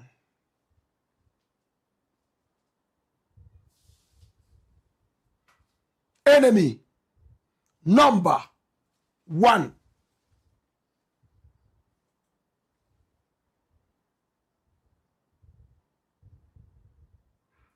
Osahene Alexander Afenyomakin. Enemy number 2. Kojo Oponkruma. Enemy number 3. Abena Osayasari. These are his enemies. Let me not take the wind out of the sail of this man who is hurt and is speaking from out of the boldness of his heart. SAMMY GYAMFI.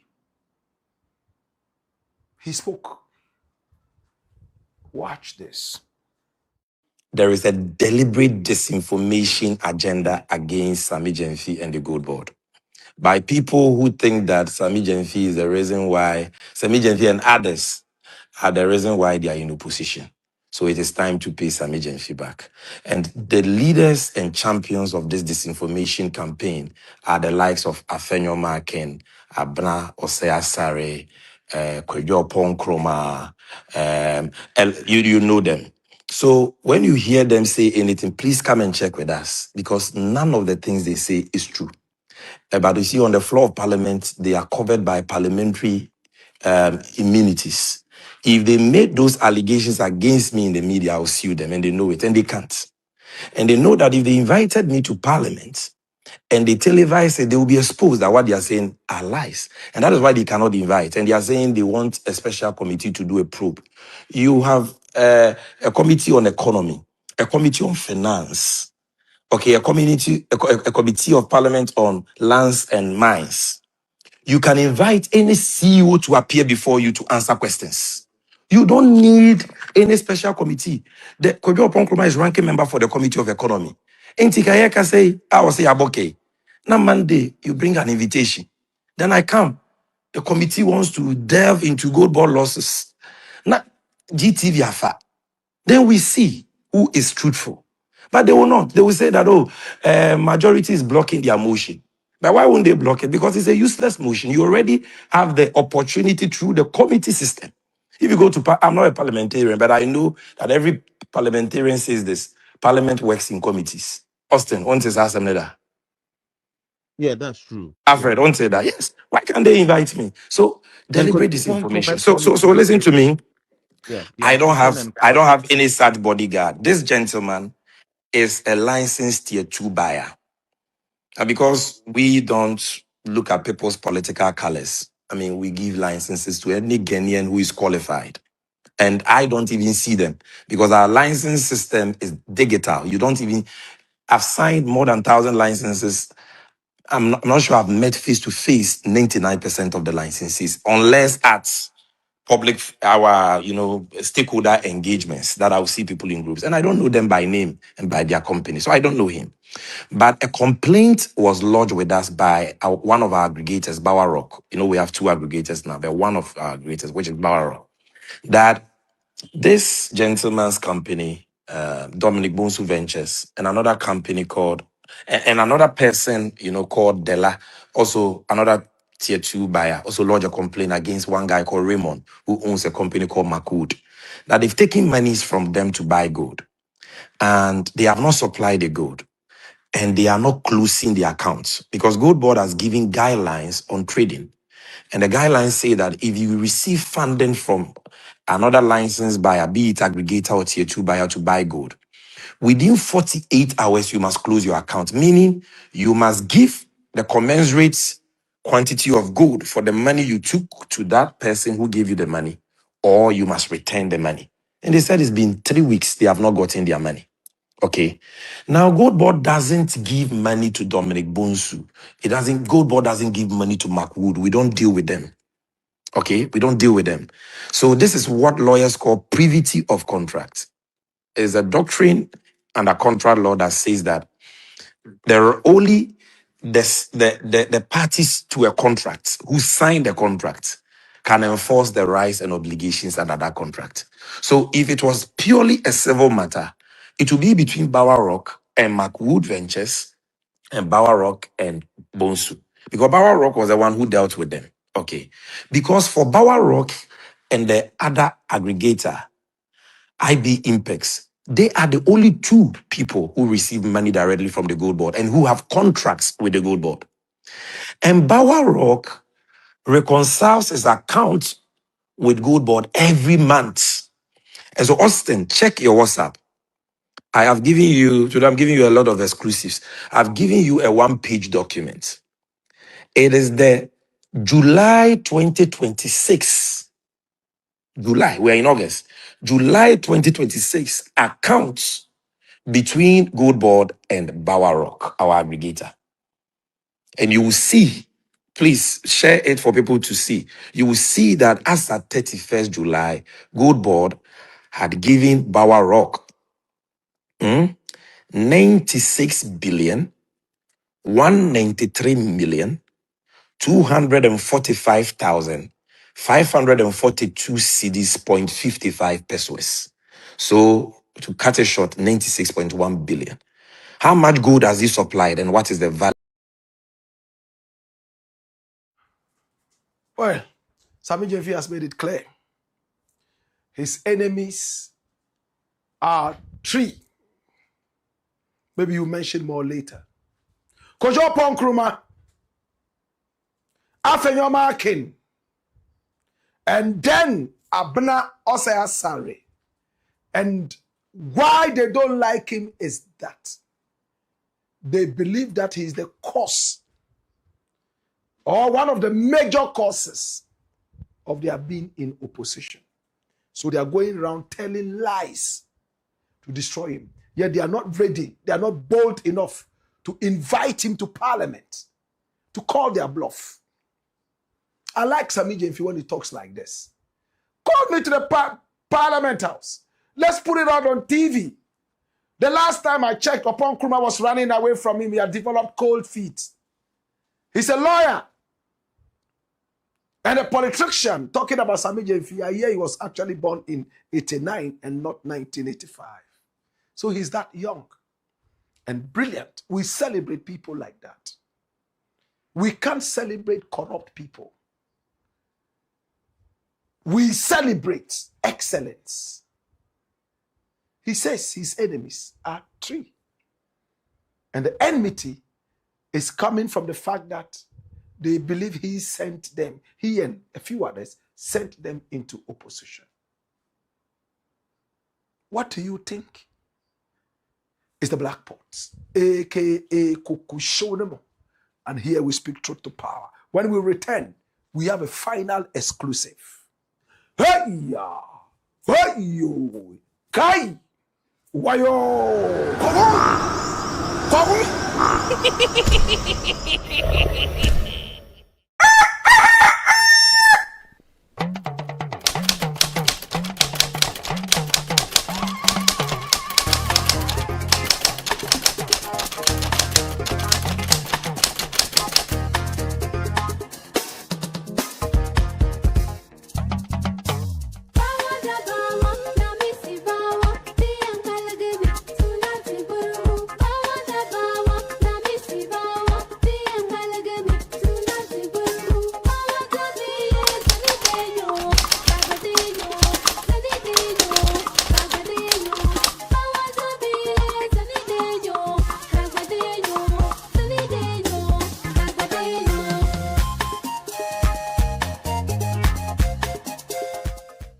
back and stay safe. The National Petroleum Authority is cautioning the public to desist from scooping or fetching fuel from overturned fuel tankers at accident scenes. Do not get closer to the scene in an attempt to take videos or pictures. Inhaling the petroleum product is detrimental to your health. Worst of all, petroleum products are volatile and highly flammable, and a small spark can trigger a catastrophic explosion, causing deaths and loss of property. Call the Ghana Fire Service or Ghana Police personnel to handle the scene, or reach the National Petroleum Authority's contact center on 0302 550 380. Your life is worth more than a gallon of fuel. This Save a Life campaign is from the National Petroleum Authority. Build and new opportunities are opening up. And if you're African or part of the African diaspora, you really don't want to sit this one out, because this could be one of the greatest opportunities for our generation. And before you say, I don't know anything about technology, that's okay. Everyone can learn. Even if you're starting with no background in AI, you could be in the medical field, the financial field, a student, anything or anyone you don't, or just basically somebody looking for new direction. That's why we here at PATRIOT Solutions, a USA-based company, is offering a 12-week artificial intelligence governance professional course, all online. You will learn about AI governance, AI risk. You will learn about prompt engineering, AI agents, RAG, and then responsible AI. The classes start.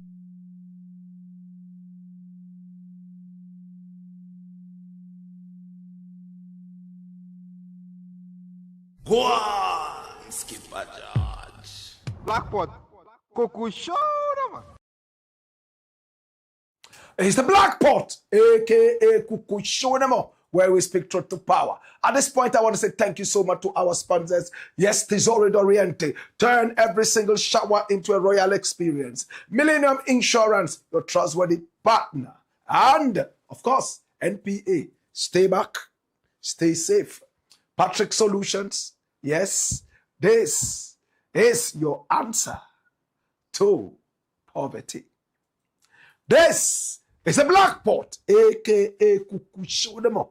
And here we speak truth to power. Please remember to subscribe to the channel and then hit on the notification bell so that each time we are on, you will be reminded to watch story, final story. And this is an exclusive.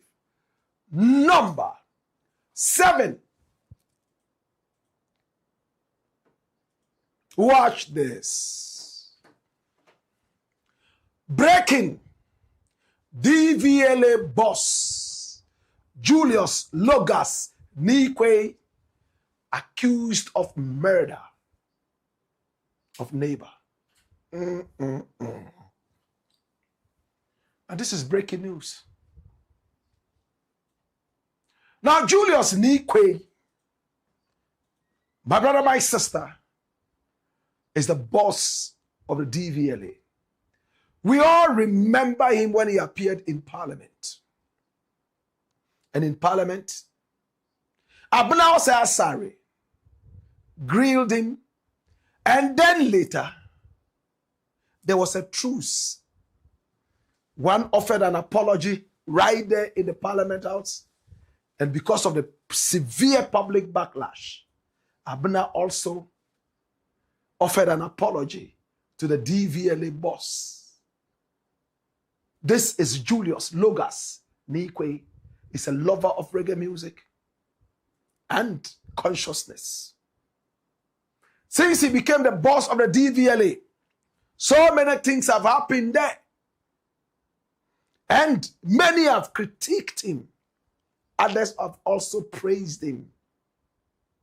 To those of you who do not know him, can I run your doors here?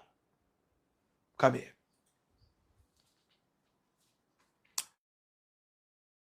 Take you to the Parliament House. And in the Parliament House, first and foremost, he spoke to Abena Asari. Watch this. What kind of security details are you going to put? Now it's going to be RFID chip embedded. So with the RFID chip embedded, the system is going to remain only with the authority, DVLA. With the RFID chip embedded, it will be very difficult for anyone there, those companies out there, which I'm going to deal with them very soon. Issue is the details that is going to go on there, because they are people's personality. So what kind of details are you going to put on the number plates? You said it's going to come with a lot of security details. Yes. And I'm asking that a number plate, let's say Rankins number plate, you're saying that it will be equipped with security features such that if the police should scan, they'll know that truly it belongs to Rankin. Yeah. So what, because in putting out somebody's security out there, someone, I mean, a bad person can also get hold of that. So that is why I'm asking, what kind of information are you going to put? Thank you. Yeah. Thank you, Chair. We have data protection law, so we'll be compliant with that law. Currently, what we have is just going to be the same form, but now in a digitalized form, not going to be the paper form anymore. So we are not going to move away from the information. And it's not going to have the user's surname on the. It depends on the number plates. It depends on what the law says. We'll go by. You don't tell me it depends on what the law says. You are doing it, so you should be able to tell us that the law says ABC. I'm asking you a specific question. Is it going to have the user's surname on the number plates? We don't put names on number plates. I asked a specific question. You said no. We are not going to put. Yes. I was wondering why that question. Sorry, but we don't put names on number plates. That's why. You were wondering why that question? Because we don't put names on number plates. What are you telling me? People pay to have their names on number plates, and you sit here as a DVLA boss. You tell me you don't put numbers on number plates. Haven't you seen specialized numbers with people's surnames and personalized names on number plates? But yes or no, please. Yes. So why are you telling me you don't put names on number plates? So I can explain that. Not that you can explain that. You don't expect me to ask you that question. That is what you said. You don't expect me to ask you that question because people do not put their number plates, their names on their number plates. That is a blatant lie. You have people who pay for specialized number plates and they have their surname. I'm asking you. You just mentioned that there are going to be security features, and I'm asking, is that going to include people's names on that plate? And I said, you don't expect me to ask you that question. Are you not the DVLA boss? Honorable Chair, I think he was trying to explain that we have different types of numbers that you can acquire. Honorable Minister, so I understand that. He said he doesn't expect me to ask him that question because we don't put names on number plates. You are the DVLA boss. This is something that even a 1, 2, 3-year-old would know that, oh, my father has his name, because we have personalized number plates, don't we? They do. Honorable Minister, don't we have personalized number plates? I think he was saying that he expected the question to come at another time. No, Minister. When he was explaining. Minister, I understand you perfectly, but he said he doesn't expect me to ask him that question. Okay, so if he can withdraw that statement, that is fine, because we have people with number plates out there, personalized number plates out there. So respectfully, we are here based on questions and inquiries that citizens of Ghana want to know, and that is why we are here. Honorable Chair, respectfully, I withdraw. It's not to say you don't know what you are saying. It is just to say that the normal person who goes out there to do registration, we don't put the name on the number plate. It is out of a special provision that is made. That's where personalized comes in. So then I asked you a simple question because you said you are going to put in the security features. Yes. And so I'm asking, so is that going to include names on... The question should have been, no, that is not what... But you don't expect me to ask you that. Then why are you sitting in the chair as a DVLA CEO? That's why I said I withdraw that statement. Yeah.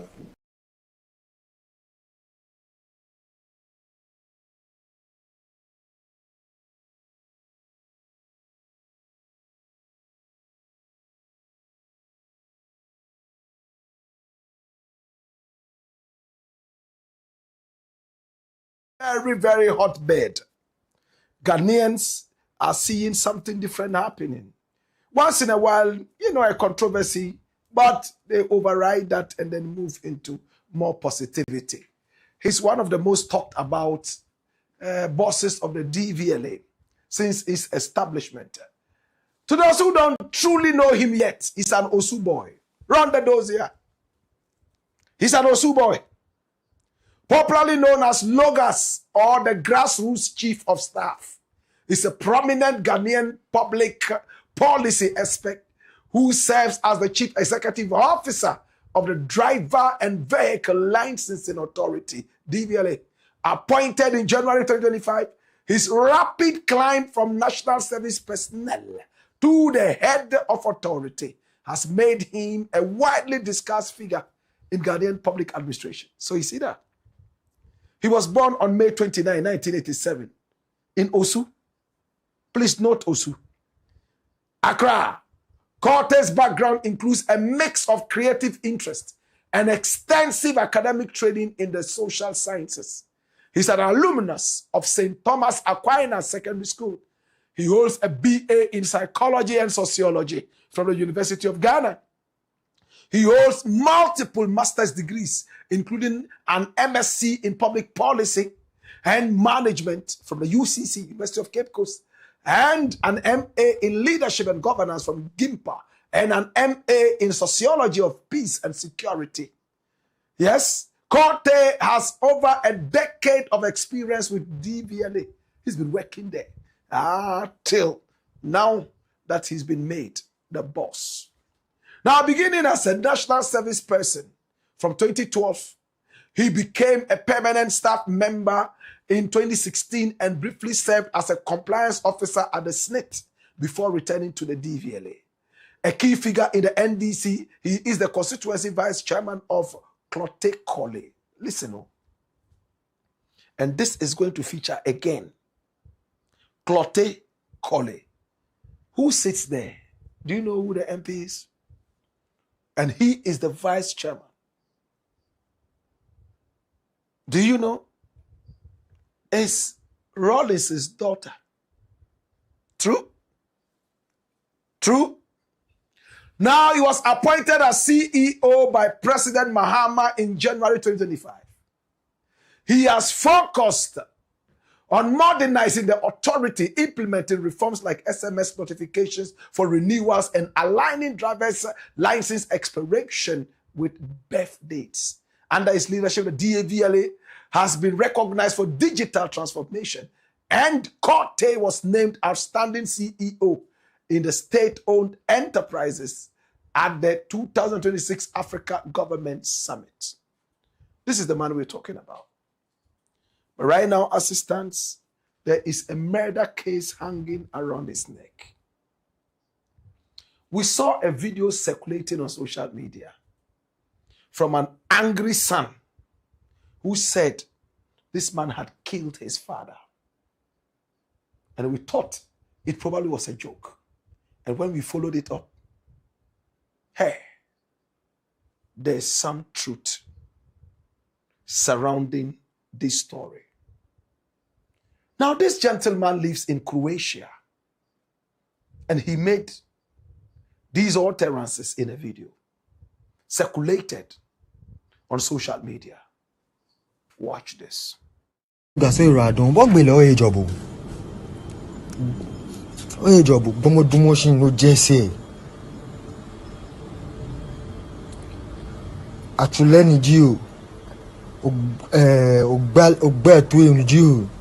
the normal damage here, I'm definitely sure it's actually. Boy, job we mean you. You are so daft like this. Leader Fion again. Leader Fion again. CEO of DVL in Awobu. MP, allo minister, allo by president, ko ba agbe mo fian mo e ma no.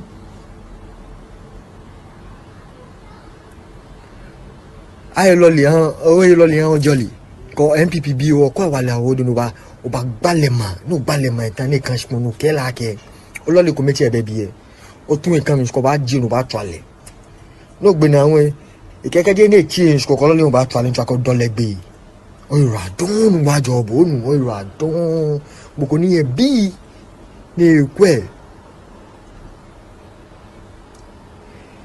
Eme look at so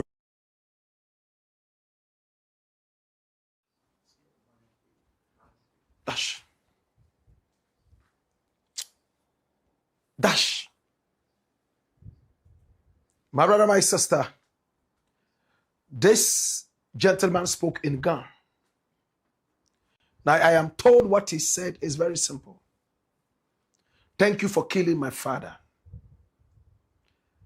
Somebody bought a car for a certain lady. And the lady, whatever she did with the car, she got a mention in this video. You hit my father from the back. And you even said that if you had a way and you had your car, you would have just run him over. I don't speak Ghana, but that's what I am told it means. Basically, the son is accusing Logos of killing his father right there in Osu. So we placed a call straight to Logos to find out exactly if this story was true. He said, yes, it's true, but I didn't kill him. What happened? He said, exactly 2 months today, this man approached my father and started insulting my father. And he's always doing it and even insulting me. And that is the man. His name is Solomon Osomante. And I asked Logos, why was he insulting you? He said, oh, because he heard that I was going to contest the Clote seat against Zenator.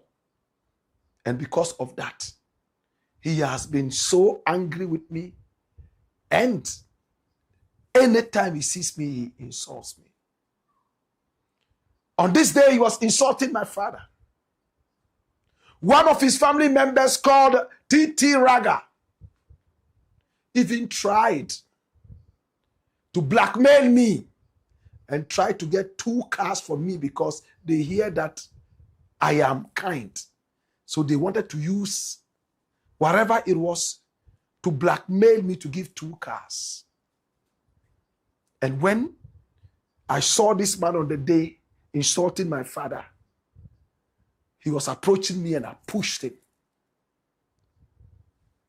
That's all I did. Then, 2 months later, today, the man died. And they claim that because of the push 2 months back, that was what killed him. But I asked them not to bury the man. We would still go for the autopsy results. But so far, what we are getting from the autopsy, even though we haven't received the real autopsy results, the official results yet, the doctor is telling us that this person probably died from asphyxiation.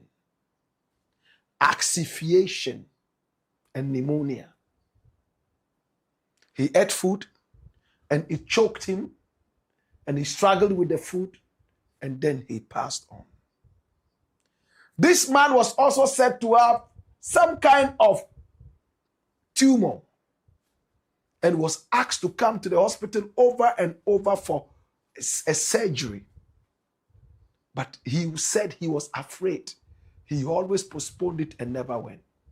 How can a push give a tumor? He asked. How can a push cause asphyxiation after 2 months? But Logos said he's going to court. Tomorrow, he's going to court. We spoke with some family members and they are standing on their grounds that the DVLA boss is someone who has committed murder.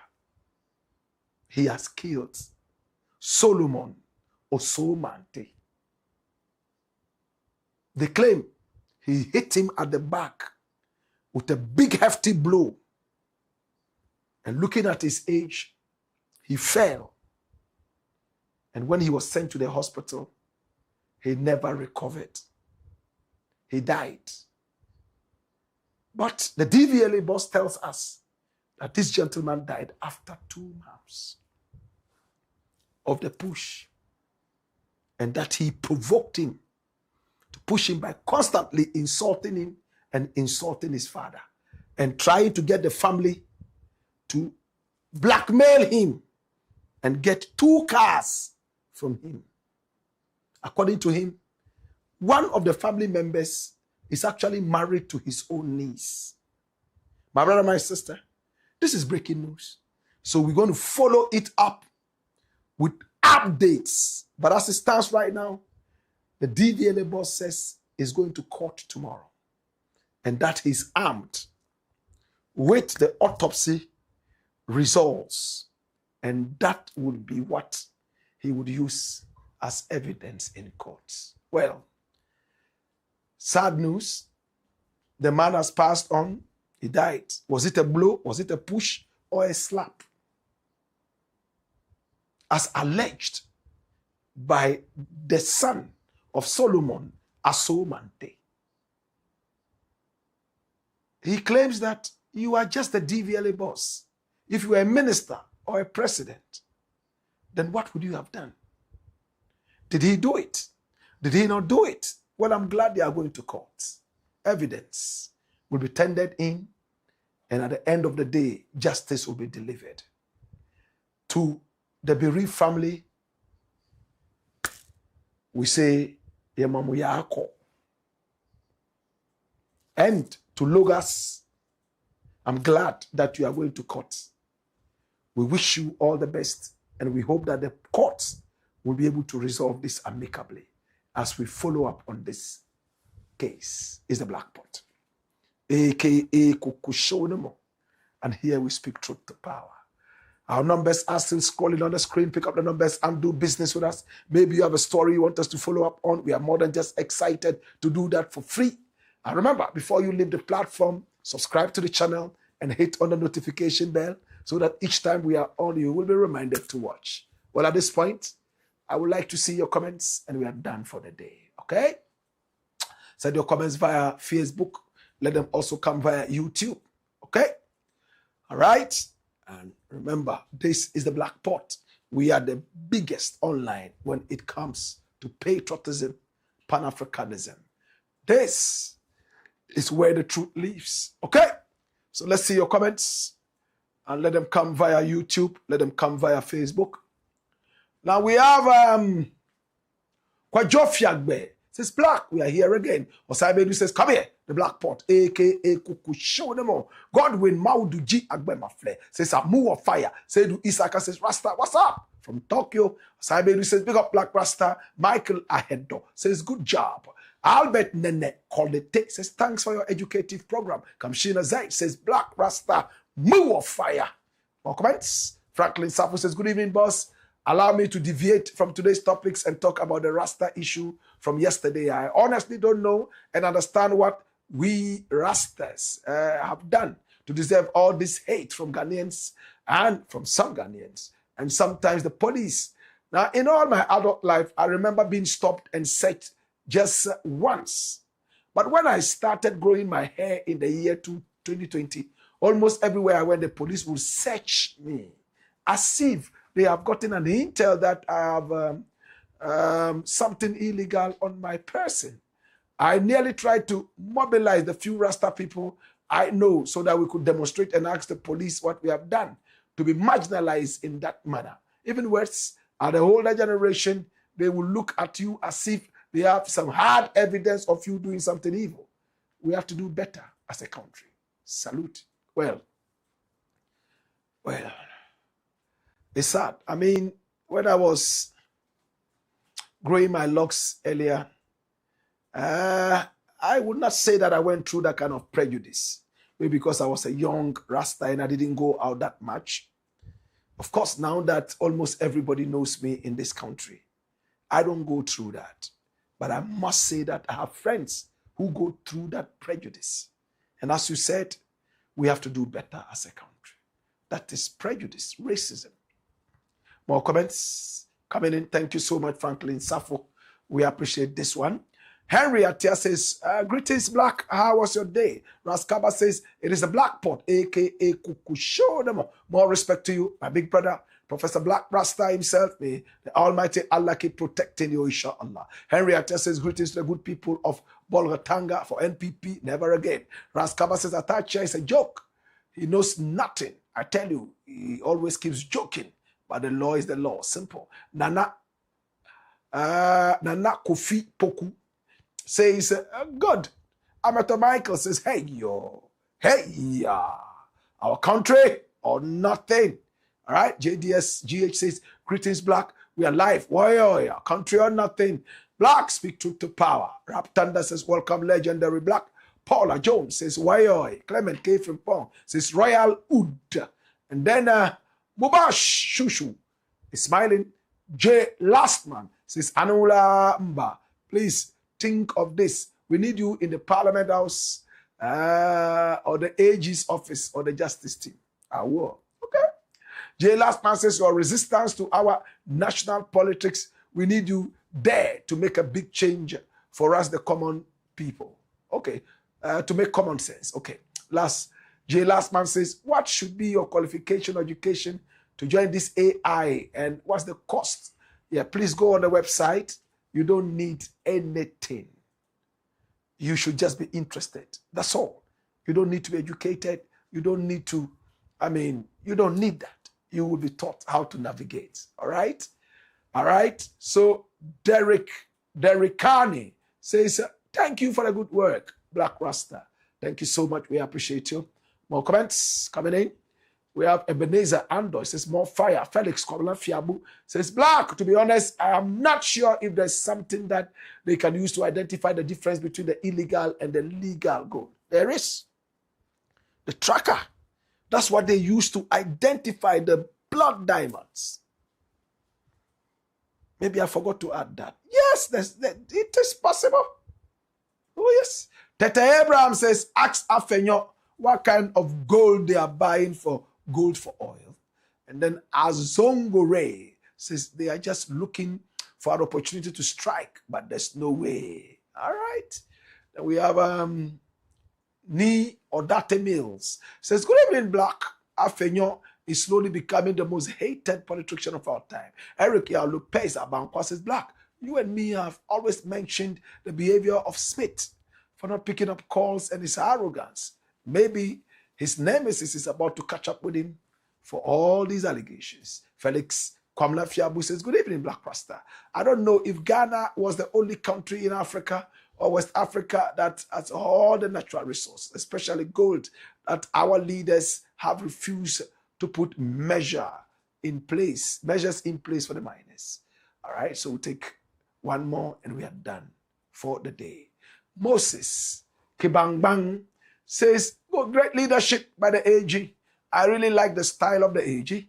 He gave his deputy the chance to exhibit his talent and see what we're getting. Give the young ones the opportunity and they will deliver.